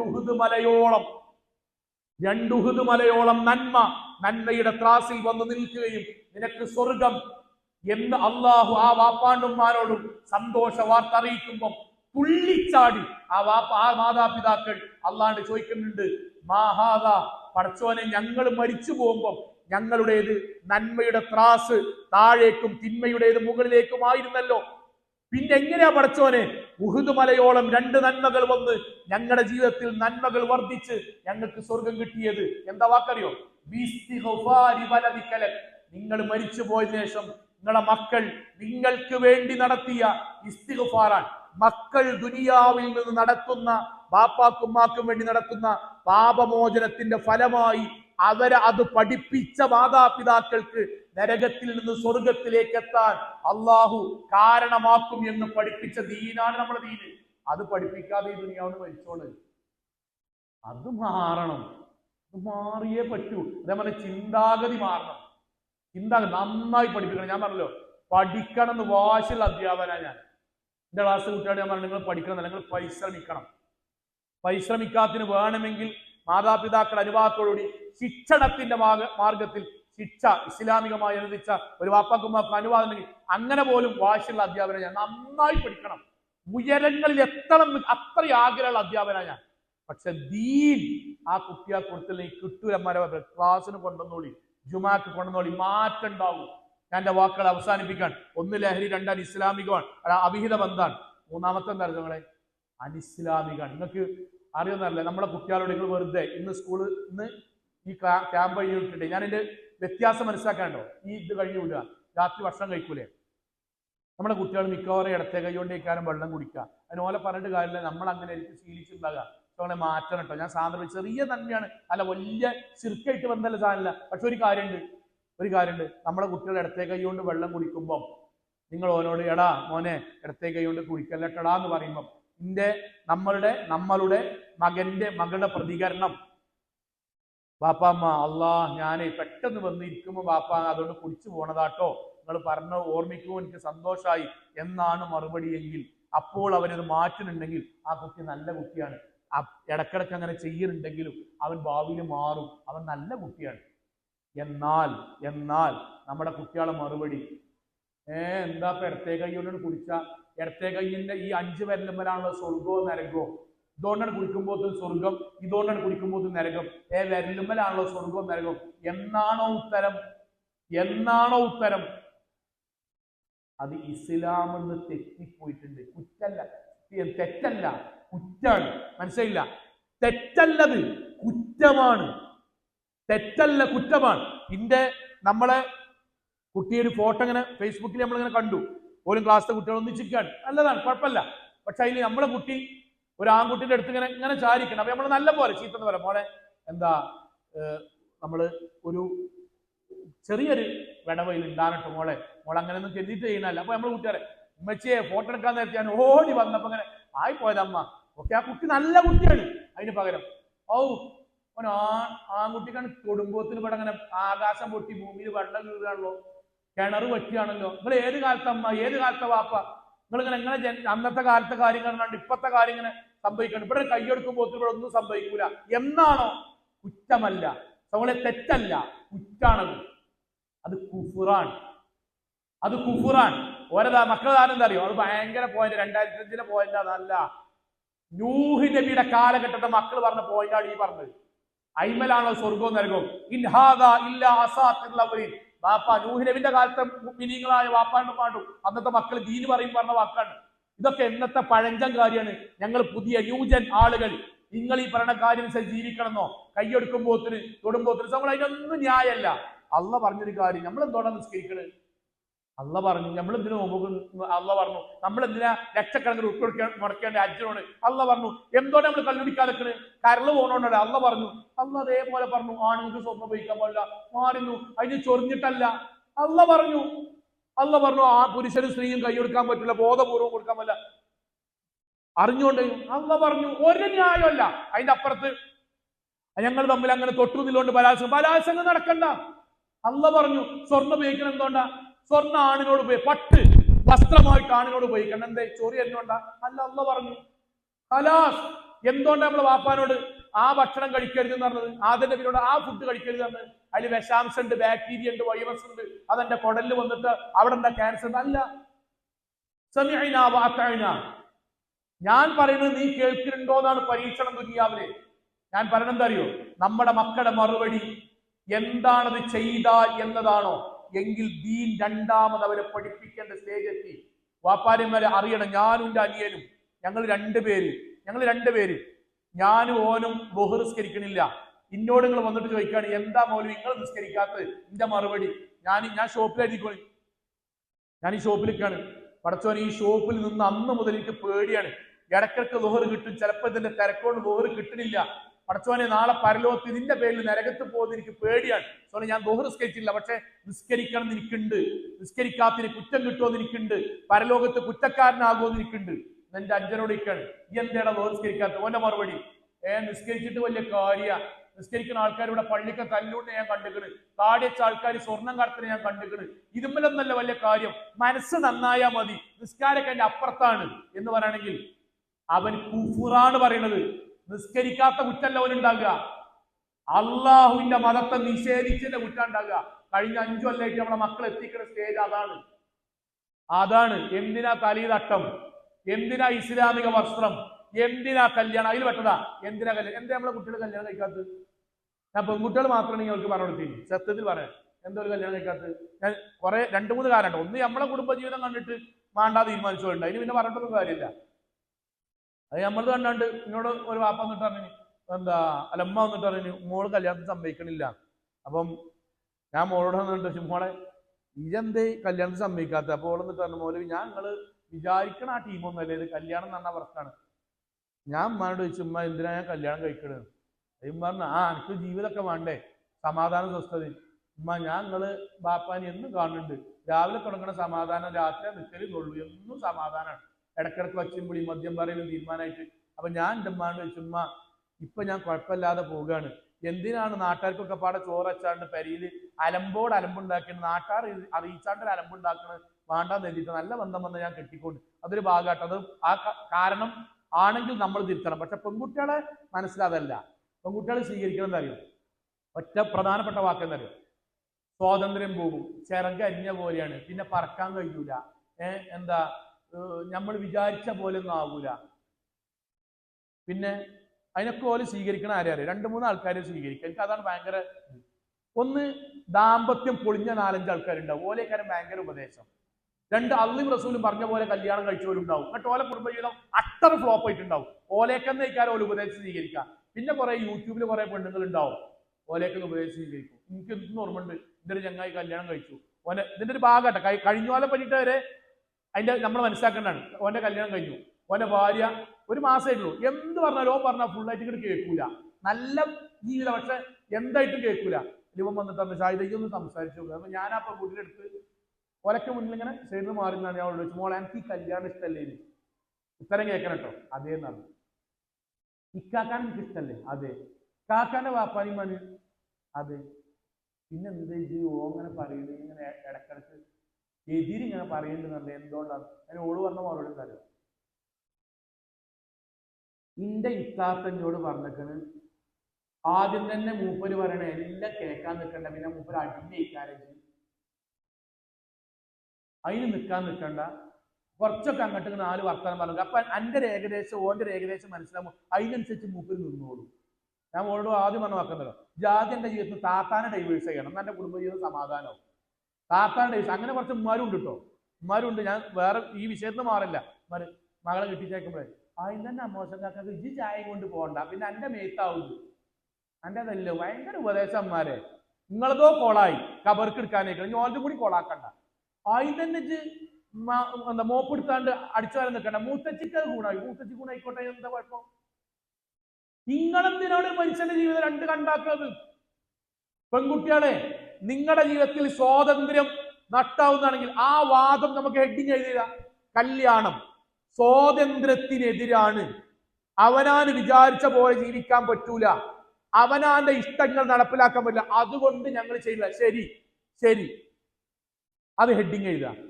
എങ്കിൽ അങ്ങനെയുള്ള എല്ലാ കാര്യത്തിലും നിങ്ങൾ മാറിക്കണം. ഉറപ്പല്ല, അതല്ല ന്യായം. ശരി. അതേ പെൺകുട്ടികളോട് ജോലിക്കോണിനെ പറ്റിയിട്ട് ഞാൻ ജോലിക്കെതിരല്ല കേട്ടോ. വീട് ആവശ്യപ്പെടുന്നുണ്ടെങ്കിൽ 2 കൂട്ടരും കുഴപ്പമില്ലെങ്കിൽ ഓണിന് ഒരു കുഴപ്പമില്ല ഇസ്ലാമിൽ. പക്ഷെ എന്റെ ചോദ്യം, പെൺകുട്ടികളെ ജോലിക്കോണിനെ പറ്റി നിങ്ങളുടെ അഭിപ്രായം എന്താ? ജോലി വേണം. വരുമാനം വേണം, അസ്തിത്വം വേണം. ഓക്കെ, നിങ്ങൾ ഇവിടുന്ന് ജോലിക്ക് പോണ സ്ഥലത്ത് നിങ്ങൾ വിചാരിച്ച സമയത്ത് നിങ്ങൾക്ക് ജോലിക്ക് ചെല്ലാൻ പറ്റുമോ? ഇല്ല. അവിടുത്തെ ബോസ് തീരുമാനിക്കുന്ന സമയത്ത് നിങ്ങൾക്ക് ജോലിക്ക് കയറാൻ പറ്റുള്ളൂ. നിങ്ങൾക്ക് അവിടുന്ന് എനിക്ക് 11 മണിയാകുമ്പോൾ എനിക്ക് ചായ അടിക്കാൻ മുട്ടുണ്ട്, ഞാൻ ഇറങ്ങിപ്പോട്ടെ അറിയാൻ പറ്റുമോ? ഇല്ല. അവിടുത്തെ ബോസാണ് തീരുമാനിക്കണം നിങ്ങൾ എപ്പോഴാണ് പോകേണ്ടത്. അവിടെ ഇന്റർവെൽ ഉണ്ട്, ആ സമയത്തേ പോകാൻ പറ്റുള്ളൂ. നിങ്ങൾക്ക് ഇഷ്ടമുള്ള വസ്ത്രം ധരിക്കാൻ പറ്റുമോ? ഇല്ല. അവിടെ കമ്പനി നിശ്ചയിക്കുന്ന വസ്ത്രം നിങ്ങൾക്ക് ധരിക്കാൻ പറ്റുള്ളൂ. നിങ്ങൾക്ക് ഇഷ്ടമുള്ള സമയത്ത് പെരീക്ക് പോകാൻ പറ്റുമോ? ഇല്ല. കമ്പനി നിശ്ചയിക്കുന്ന സമയത്തേ പോകാൻ പറ്റുള്ളൂ. നിങ്ങൾക്ക് ഇഷ്ടമുള്ള സമയത്ത് ലീവ് എടുക്കാൻ പറ്റുമോ? പറ്റൂല. കമ്പനി നിശ്ചയിക്കുന്ന സമയത്ത് ലീവ് എടുക്കാൻ പറ്റുള്ളൂ. നിങ്ങളെയൊക്കെ ഒരു അബദ്ധം പറ്റിയാലോ മുഴുവൻ സ്റ്റാഫിന്റെ അടിയിൽ നിന്ന് സെന്ററിൽ ഇട്ടാണ് നിങ്ങളെ പള്ളർച്ച ചീത്താറി. ഒരു ബോസിന്റെ കീഴിൽ അടിമയായി ജീവിക്കുന്നത് നിങ്ങൾക്ക് അന്തസ്, ജോലിയാന്ന് പറഞ്ഞ അന്തസ്. അള്ള പറഞ്ഞൊരു കാര്യം നിങ്ങൾക്ക് അടിമത്താന്ന് തോന്നുക, അതാണ് എന്തെന്നറിയോ? അനിസ്ലാമികത തലയിൽ കയറുക എന്നാൽ. അടിമത്തം കൊണ്ട് നിങ്ങൾ നിർത്തുകയാണെങ്കിൽ, എന്റെ ഇഷ്ടപ്രകാരം ജീവിക്കാൻ വേണ്ടിയാണ് ഞാൻ കല്യാണം കഴിക്കാത്തതെങ്കിൽ, നിങ്ങളുടെ ഇഷ്ടപ്രകാരം ജീവിക്കാനാണ് നിങ്ങൾ താല്പര്യം, നിങ്ങൾ ഒറ്റ ജോലിക്ക് പോകാൻ പറ്റില്ല. അവനാൻ എന്റർപ്രണർ ആകുക എന്നല്ലാതെ. ഒരു ടീച്ചർക്ക്, ഞാൻ സ്കൂൾ മാഷല്ലോ, എന്റെ ടീച്ചർമാർക്ക് സ്റ്റാഫ് മീറ്റിംഗ് വെക്കന്നെ പിള്ളേർ. ഞങ്ങൾ HM 4 മണിക്കാണ് തുടങ്ങിയെന്നെ. 4 മണിക്ക് തുടങ്ങിയിട്ട് 5:30 വരെ. ടീച്ചർമാർക്ക് അപ്പൊ പൂതിന് 4:15 പോകാം. നടക്കൂല. അപ്പൊ എന്ത്? HMന്റെ അടിമയാകുകയാണ്. എന്നിട്ട് ജോലി വേണ്ടാക്കുണ്ടോ? ഇല്ല. എന്തേ കാരണം? അത് ആ ദുനിയാവിന്റെ ആവശ്യമാണ്. മറ്റതോ അത് അള്ള പറഞ്ഞതാണ്. അതുകൊണ്ട് ദയവ് ചെയ്ത് പെൺകുട്ടികളെ, ഇസ്ലാമിലെ ദാമ്പത്യം വളരെ മനോഹരാണ്. അത് അള്ള പറഞ്ഞ പോലെ കല്യാണം കഴിക്കുകയാണെങ്കിൽ കിട്ടും.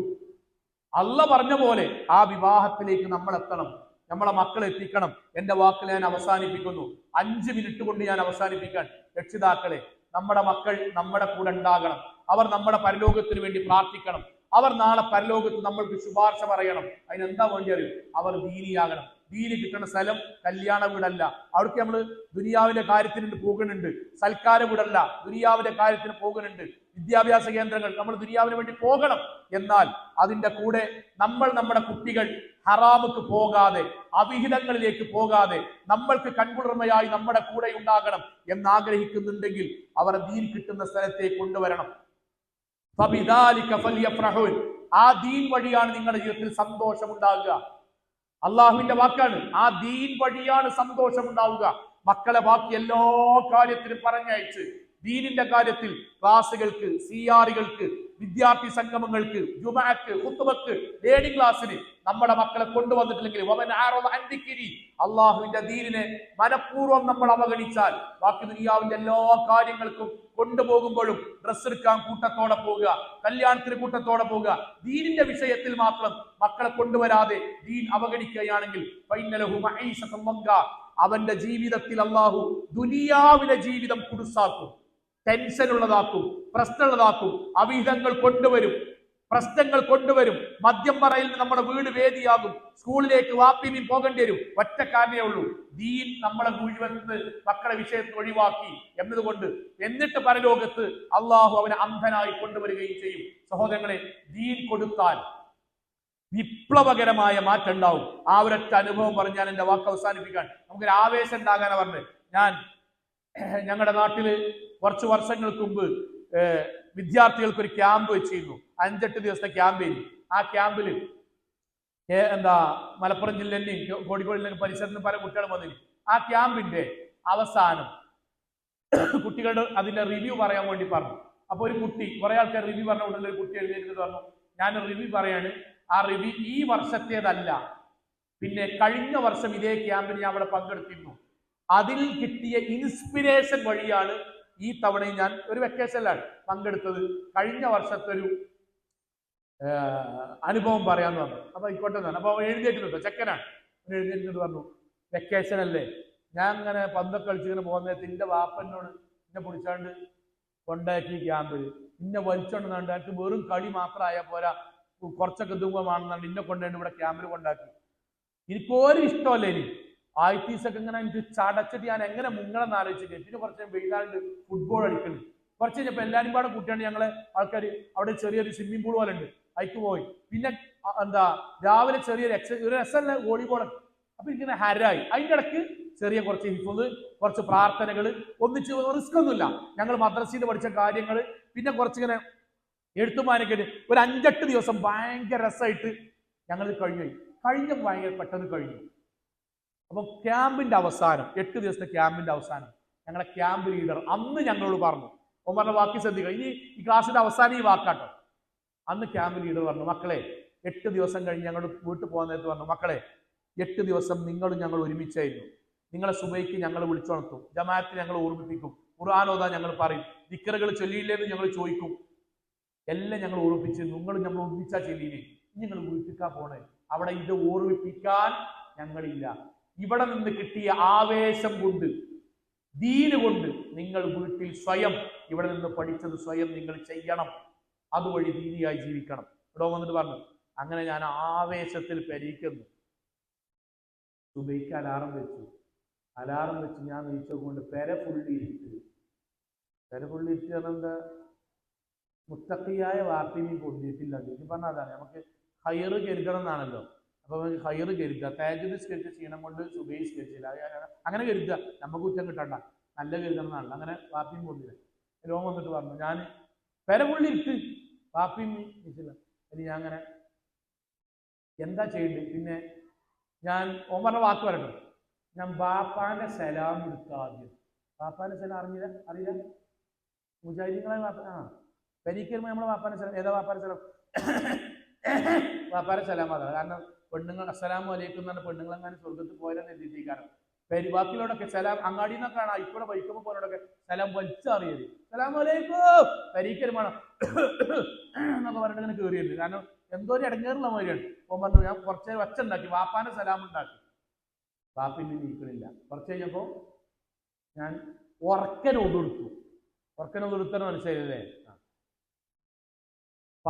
അടിയിൽ പാത്രം വെച്ചാണ്ടി വെള്ളം ഇങ്ങനെ കളാറിനെ ഒന്നെടുത്തു. ചില വാപ്പാർ കൈമല നീച്ച, കാരണം വെള്ളം പോകുക അവർക്ക് ജീവിതത്തിൽ സഹിക്കാൻ കഴിയില്ല. എന്റെ വാപ്പക്കയിൽ വട്ട സാധു ദുനിയാവിൽ എന്തും സഹിക്കും. മോട്ടറിന് വെള്ളം പോവുക, പൈപ്പിന്ന് വെള്ളം പോവുക, കുറ്റായിട്ടല്ല പറയുന്നത്. വള്ളങ്ങാനും പുറത്തു പോയ പടച്ച റബ്ബേ ആകെ തയ്ക്കാം. അപ്പം ഓൻ പറഞ്ഞു, ഉറക്ക ഞാൻ ഒന്നെടുത്തു. കുറെ നേരം കുപ്പിയിട്ടും വെള്ളം പുറത്ത് കഴിഞ്ഞു. വാപ്പ നീക്കുന്നില്ല. ഒരു നിർവാഹമില്ലാത്തപ്പോ ഞാൻ ലാസ്റ്റ് ചോദിച്ച ബാപ്പാനിമാന്റെ റൂമിന്റെ ഉറക്കെ അല്ലാഹു അക്ബറാണ് ബാങ്ക് കൊടുത്തു. അതിലിട്ട് വാപ്പ ടോർച്ചർ നീച്ചണ്ടെങ്കിൽ വരും. കാരണം 2ാം വാക്ക് വിദ്യാർത്ഥാണ്. എന്താ മുജാഹിദീന്റെ വെല്ലങ്ങനെ 1ാം ഭാഗത്തിന് പള്ളിക്കോ ഇല്ലെങ്കിലും വേണ്ടില്ല, 2ാം ഭാഗം സമ്മതിച്ചില്ല. ഇങ്ങനെ വന്നുകൊണ്ട് വാപ്പ വന്നപ്പോ ഓൻ പറയാം, ഞാൻ എൻ്റെ വാപ്പാണ്ട് പറഞ്ഞു, പൊന്നാര വാപ്പ, ഞാൻ വെക്കേഷനിൽ എന്താ ഗ്രൗണ്ടിൽ കൂടെ പന്തും ബാറ്റൊക്കെ ആയിട്ട് മെല്ലെ മെല്ലെ പോവുകയും അന്ന് തന്നെ ഞാൻ അങ്ങോട്ട് പറഞ്ഞു, കണ്ട ക്യാമ്പ് കൊണ്ട് നിന്നെ കൊണ്ടുപോയി ഇടുണ്ടാ ക്യാമ്പ് കൊണ്ടുപോയി വെക്കുമ്പോൾ അവിടെ നിന്ന് മൗലവിമാരൊക്കെ പാടെ LED LCD ഒക്കെ ഇട്ടുണ്ട്. മൻസ്വല്ല സുബഹഫിൽ മസ്ജിദ് ഫിദിമ്മത്തില്ല. സുബൈക്ക് ആരോഗ്യം ആയുസ് ഉണ്ടായിട്ട് പള്ളിക്കൊക്കെ പോയിട്ടില്ലെങ്കിൽ അവന്റെ സംരക്ഷണം, പള്ളിക്ക് പോയാലേ അവന്റെ സംരക്ഷണം അള്ള ഏറ്റെടുക്കുള്ളൂ. അല്ലെങ്കിൽ പടച്ചോന്റെ ആ സംരക്ഷണം ഉണ്ടാവില്ല. സുബഹിക്ക് ആരോഗ്യം ഉണ്ടായിട്ടും പോകാത്തവന്റെ ചെവിയിലോ നാസാരന്ധ്രങ്ങളിലോ ശൈത്താനിന്റെ മലമൂത്ര വിസർജനം നടക്കും. ഒക്കെപ്പാടെ പറഞ്ഞു ഞാനൊക്കെ പാടെ പള്ളിക്ക് പോകാൻ നോക്കുമ്പോണ്ട് ഇന്ന ക്യാമ്പ് കറണേച്ച് സുബൈക്ക് പറഞ്ഞതിന് നിങ്ങൾ ഇവിടെ കുത്തുമ്പോ പറഞ്ഞു നടക്കൂല വാപ്പ, ഞാൻ എൻ്റെ വാപ്പാനെയും കൊണ്ട് പോകാൻ തുടങ്ങി. കേട്ടോ വന്നിട്ട് പറയണേ, അങ്ങനെ എൻ്റെ വീടിന്റെ അടുത്ത് തന്നെയാണ് പള്ളി. ഞാൻ പോയി. പിറ്റീസം പള്ളിന്റെ അടുത്ത് തന്നെയാണല്ലോ വരാ. ഞാനും ബാപ്പി ഇമ്മിയും പോയി. ഞങ്ങളൊരു 2-3 മാസം ഇങ്ങനെ പോയി. കേട്ടോ അങ്ങനെ എന്നാണ്ടേ. അപ്പൊ ഞങ്ങൾ എഴുതി അവിടെ കഴിഞ്ഞ പോലെ അനുഭവം തോന്നിട്ടാണ്. അങ്ങനെ 2-2.5 മാസം കഴിഞ്ഞപ്പോൾ ക്യാമ്പത്തെ ആവേശമൊക്കെ എന്റെ ചോർന്നു. അങ്ങനെയാണല്ലോ. ഞാൻ മെല്ലെ അലാറം ഓഫാക്കി ഇങ്ങനെ ഉറങ്ങിയപ്പോണ്ട് വാപ്പ സുബൈക്ക് നാണിമാനെ നീച്ച ഞാനൊരു മര്യാദക്ക് പെരി കുത്തുന്ന കടന്നുറങ്ങി. ഇന്നെ പിടിച്ചാണ്ട് സുബൈക്ക് കൊണ്ടുപോയാണ്ട് രാത്രി ഇത് പുറഞ്ഞാലേ നടക്കൂലടാ, നിന്നെ കൊണ്ടുപോയിട്ട് ഇപ്പൊ വാപ്പ പോകാൻ തുടങ്ങി. കേട്ടോ ചിരിച്ചാണ്ട് പറയാം, ഞാനും ബാപ്പി ഈ ഒരു കൊല്ലായിട്ട് ഇപ്പൊ സുബൈക്ക് കൊണ്ട് ഈ ക്യാമ്പിൽ നിന്നാണ്. അതുകൊണ്ടാണ് ഞാൻ 2ാമത് വന്നത്. മാറ്റം ഉണ്ടാവും ഉമ്മാരെ, മാറ്റം ഉണ്ടാവും. ഇന്നല്ലെങ്കിൽ മരിച്ചതിന് ശേഷമെങ്കിലും മാറി. ഇപ്പത്തെ നോക്കണ്ട, ദീന് കൊടുത്തോ അള്ളാഹു അവർക്ക് ഒരു റമദാൻ മതി, ഒരു ഹജ്ജ് മതി, ഒരു അപകടം മതി, ഒരു കാഴ്ച മതി, ഒരു ഹുത്തുബ മതി. ജീവിതത്തിൽ മാറ്റം ഉണ്ടാവും. പക്ഷെ ദീനിലേക്ക് കൊണ്ടുവരണം. വരൂല, താല്പര്യമില്ല, അതൊന്നും അള്ളാഹിന്റെ മുന്നിൽ പറയാൻ പറ്റില്ല. താല്പര്യമില്ലാത്തിരുന്നപ്പം ഭക്ഷണം കൊടുത്ത് താല്പര്യമില്ലാത്ത ഭക്ഷണം വായിലേക്ക് തിരികെ കൊടുത്ത് വളർത്തിയവരെ നമ്മൾ അവരെ കൊണ്ടുവരണം. നമ്മളെ കുടുംബജീവിതത്തിൽ ഒരൊറ്റ ഭാഗം പറഞ്ഞു. ഇനി ഭർത്താവ്, ഭാര്യ, ബാപ്പ, ഉമ്മ, അമ്മായിമ്മ, മരോള്, ദൈവം, കുറേ സാധനമുണ്ട്. ഇൻഷാ അല്ലാഹ് സമയം കിട്ടുമ്പോൾ പറയാം. ഒരൊറ്റ ഭാഗം മാത്രം പറഞ്ഞു. നമ്മുടെ മഹല്ലിൽ മാതൃകാ മഹല്ലാണ്. നമ്മുടെ മക്കളെ, യുവാക്കളെ, കുട്ടികളെ ഒരുമിച്ച് ചേർക്കുന്ന പരിപാടികൾ 2 മാസമോ 3 മാസമോ ഒരിക്കൽ വെക്കുക. 10 കുട്ടികളാണെങ്കിൽ വെക്കുക. അവർക്ക് ഒരുപാട് കാര്യം ചോദിക്കാണ്ടാവും. അവരെ കല്യാണം നടക്കുമ്പോൾ 1ാമത്തെ രാത്രി എന്തെങ്കിലും സുന്നത്തുണ്ടോ ചോദിക്കാൻ അവർക്ക് ആൾക്കാരുണ്ടാകണം. ഞാൻ എൻ്റെ എക്കാക്കാണ്ട് പെരുമാറുന്നിടത്ത് എന്താ പെരുമാറുന്നത്, എൻ്റെ വാപ്പം കെട്ട് ഭയങ്കര ചൂടാകുമ്പോൾ ഞാൻ എന്താ അങ്ങോട്ട് ചെയ്യേണ്ടത്, ഇവർക്ക് ചോദിക്കാൻ ഒരു ക്ലാസ് സംഘടിപ്പിക്കണം. ഉമ്മാരെ ഓരോ സ്കൂളിൽ നിസ്കരിക്കാൻ സൗകര്യമില്ലെങ്കിൽ എന്താ ചെയ്യേണ്ടത് അവർക്ക് ചോദിക്കണം. അതിന് സംവിധാനം ഉണ്ടാവും. മഹലിൽ നിങ്ങൾ കൂടിയാലോചിച്ച് നടത്തുന്നുണ്ട് എനിക്കറിയാം, എന്നാലും പറയണം 3 മാസത്തിൽ നമ്മളൊരു സംസാരം കൊണ്ട് എന്തെങ്കിലും നടക്കുമ്പോൾ അതിനെ കൂടി കിട്ടുമല്ലോ എന്നുള്ളതുകൊണ്ടാണ് പറയണത്. 3 മാസത്തിൽ ഒരിക്കലെങ്കിലും ആൺകുട്ടിയാക്കോ പെൺകുട്ടിയാക്കോ ഒരു ചെറിയ ക്യാമ്പ് പോലെ നടത്തി ഒരു കൊല്ലത്തിൽ 3 വട്ടമെങ്കിലും നടത്തിയിട്ട് അവിടെ ജീവിതത്തിൽ ആവശ്യമുള്ള കാര്യങ്ങൾ കൊടുത്താൽ അവർ നമ്മുടെ ഭാഗമാകും, നമ്മുടെ കുടുംബമാകും. നമ്മൾ ജീവിച്ചിരിക്കെ മരണപ്പെട്ടു പോയാലും നമ്മൾ മരിച്ചതിന് ശേഷം അവർ മരണപ്പെട്ടു വന്നാലും സ്വർഗത്തിൽ ജന്നാത്തു അദ്നിൻ യദ്ഖുലൂനഹാ മൻ സലഹ മിൻ ആബാഇഹിം വഅസ്വാജിഹിം വദുർരിയാതിഹിം. നാളെ പരലോകത്ത് അംബിയാ മുർസലീങ്ങളുടെ കൂടെ സ്വർഗത്തിൽ മാതാപിതാക്കൾ, മക്കൾ, കുടുംബങ്ങൾ, ഭാര്യ ഭർത്താക്കന്മാർ ഒരുമിച്ച് ചേരുന്ന മഹനീയമായ സ്വർഗത്തിൽ നമുക്ക് ചേരാൻ കഴിയും. അള്ളാഹു അനുഗ്രഹിക്കുമാറാകട്ടെ. നമ്മുടെ ജീവിതത്തിൽ വന്നുപോയ ചെറുതും വലുതുമായ ഒരു തെറ്റുകുറ്റങ്ങളും റഹ്മാനായ നാഥാൻ ഞങ്ങൾക്ക് വിട്ടുപുറത്ത് മാപ്പാക്കി തന്നെ. റഹ്മാനെ, കത്തിയാൾ നരകത്തിൽ നിന്നും കഠിനമായ ശിക്ഷയിൽ നിന്നും അതിശക്തമായ പരലോകത്തെ വിചാരണയിൽ നിന്നും നാഥാൻ ഞങ്ങളെല്ലാവരെയും കാത്തുരക്ഷിക്കണം. റഹ്മാനെ, അള്ളാഹുവേ, ഞങ്ങളുടെ ഈ ഒരുമിച്ച് കൂടൽ ഞങ്ങളുടെ ജീവിതത്തിൽ മാറ്റമുണ്ടാക്കുന്ന സൽക്കർമ്മമായി നാഥാൻ ഞങ്ങൾ സ്വീകരിക്കണം. റഹ്മാനെ, അള്ളാഹു ഞങ്ങളുടെ സംസാരത്തിൽ അബദ്ധങ്ങളോ പോരായ്മകളോ വന്നിട്ടുണ്ടെങ്കിൽ റഹ്മാനായ നാഥ ഞങ്ങൾക്ക് വിട്ടുപുറത്ത് മാപ്പാക്കി തന്നെ. റഹ്മാനെ, ലോകത്തിന്റെ വ്യത്യസ്ത ഭാഗങ്ങളിൽ കഷ്ടതകൾ അനുഭവിക്കുന്ന സാധുക്കളായ ഞങ്ങളുടെ മുസ്ലിം സഹോദരങ്ങൾക്ക് നാഥ സമാധാനം നൽകി അനുഗ്രഹിക്കണം. റഹ്മാനെ, ഞങ്ങളുടെ മക്കൾ ഞങ്ങൾക്ക് കൺകുളിമയാക്കണം. റഹ്മാനെ, വിവാഹിതരായ ഞങ്ങളുടെ മക്കളുടെ കുടുംബജീവിതം അവിടെയും സന്തോഷകരമാക്കണം. റഹ്മാനെ, ഞങ്ങളെ എല്ലാവരെയും അംബിയാ മുർസലീങ്ങളുടെ കൂടെ ജന്നാത്തുൽ ഫിർദൗസിൽ ഒരുമിച്ച് കൂട്ടണം. റഹ്മാനെ, അല്ലാഹുവേ, ജീവിതത്തിന്റെ ഏത് മേഖലകളിലും തൗഹീദിൽ അടിയുറച്ചു നിൽക്കാനും ശിർക്കോ ബിദ്അത്തോ ഖുറാഫാത്തോ ഇല്ലാത്ത ധീരമോഹിതകളായി ജീവിച്ച് മരണപ്പെട്ടു പോകാനും നാഥാൻ ഞങ്ങളെ അനുഗ്രഹിക്കണം. റഹ്മാനെ, റബ്ബനാ ആതിനാ ഫിദ്ദുനിയ ഹസന വഫിൽ ആഖിറതി ഹസന വഖിനാ അദാബൻ നാർ. സുബ്ഹാനകല്ലാഹി ബിഹംദിക അശ്ഹദു അൻ ലാ ഇലാഹ ഇല്ലാ അൻത അസ്തഗ്ഫിറുക വഅതൂബു ഇലൈക്. വഅഖിറു അൽഹംദുലില്ലാഹി റബ്ബിൽ ആലമീൻ. അസ്സലാമു അലൈക്കും വറഹ്മത്തുള്ളാഹി വബറകാതുഹു.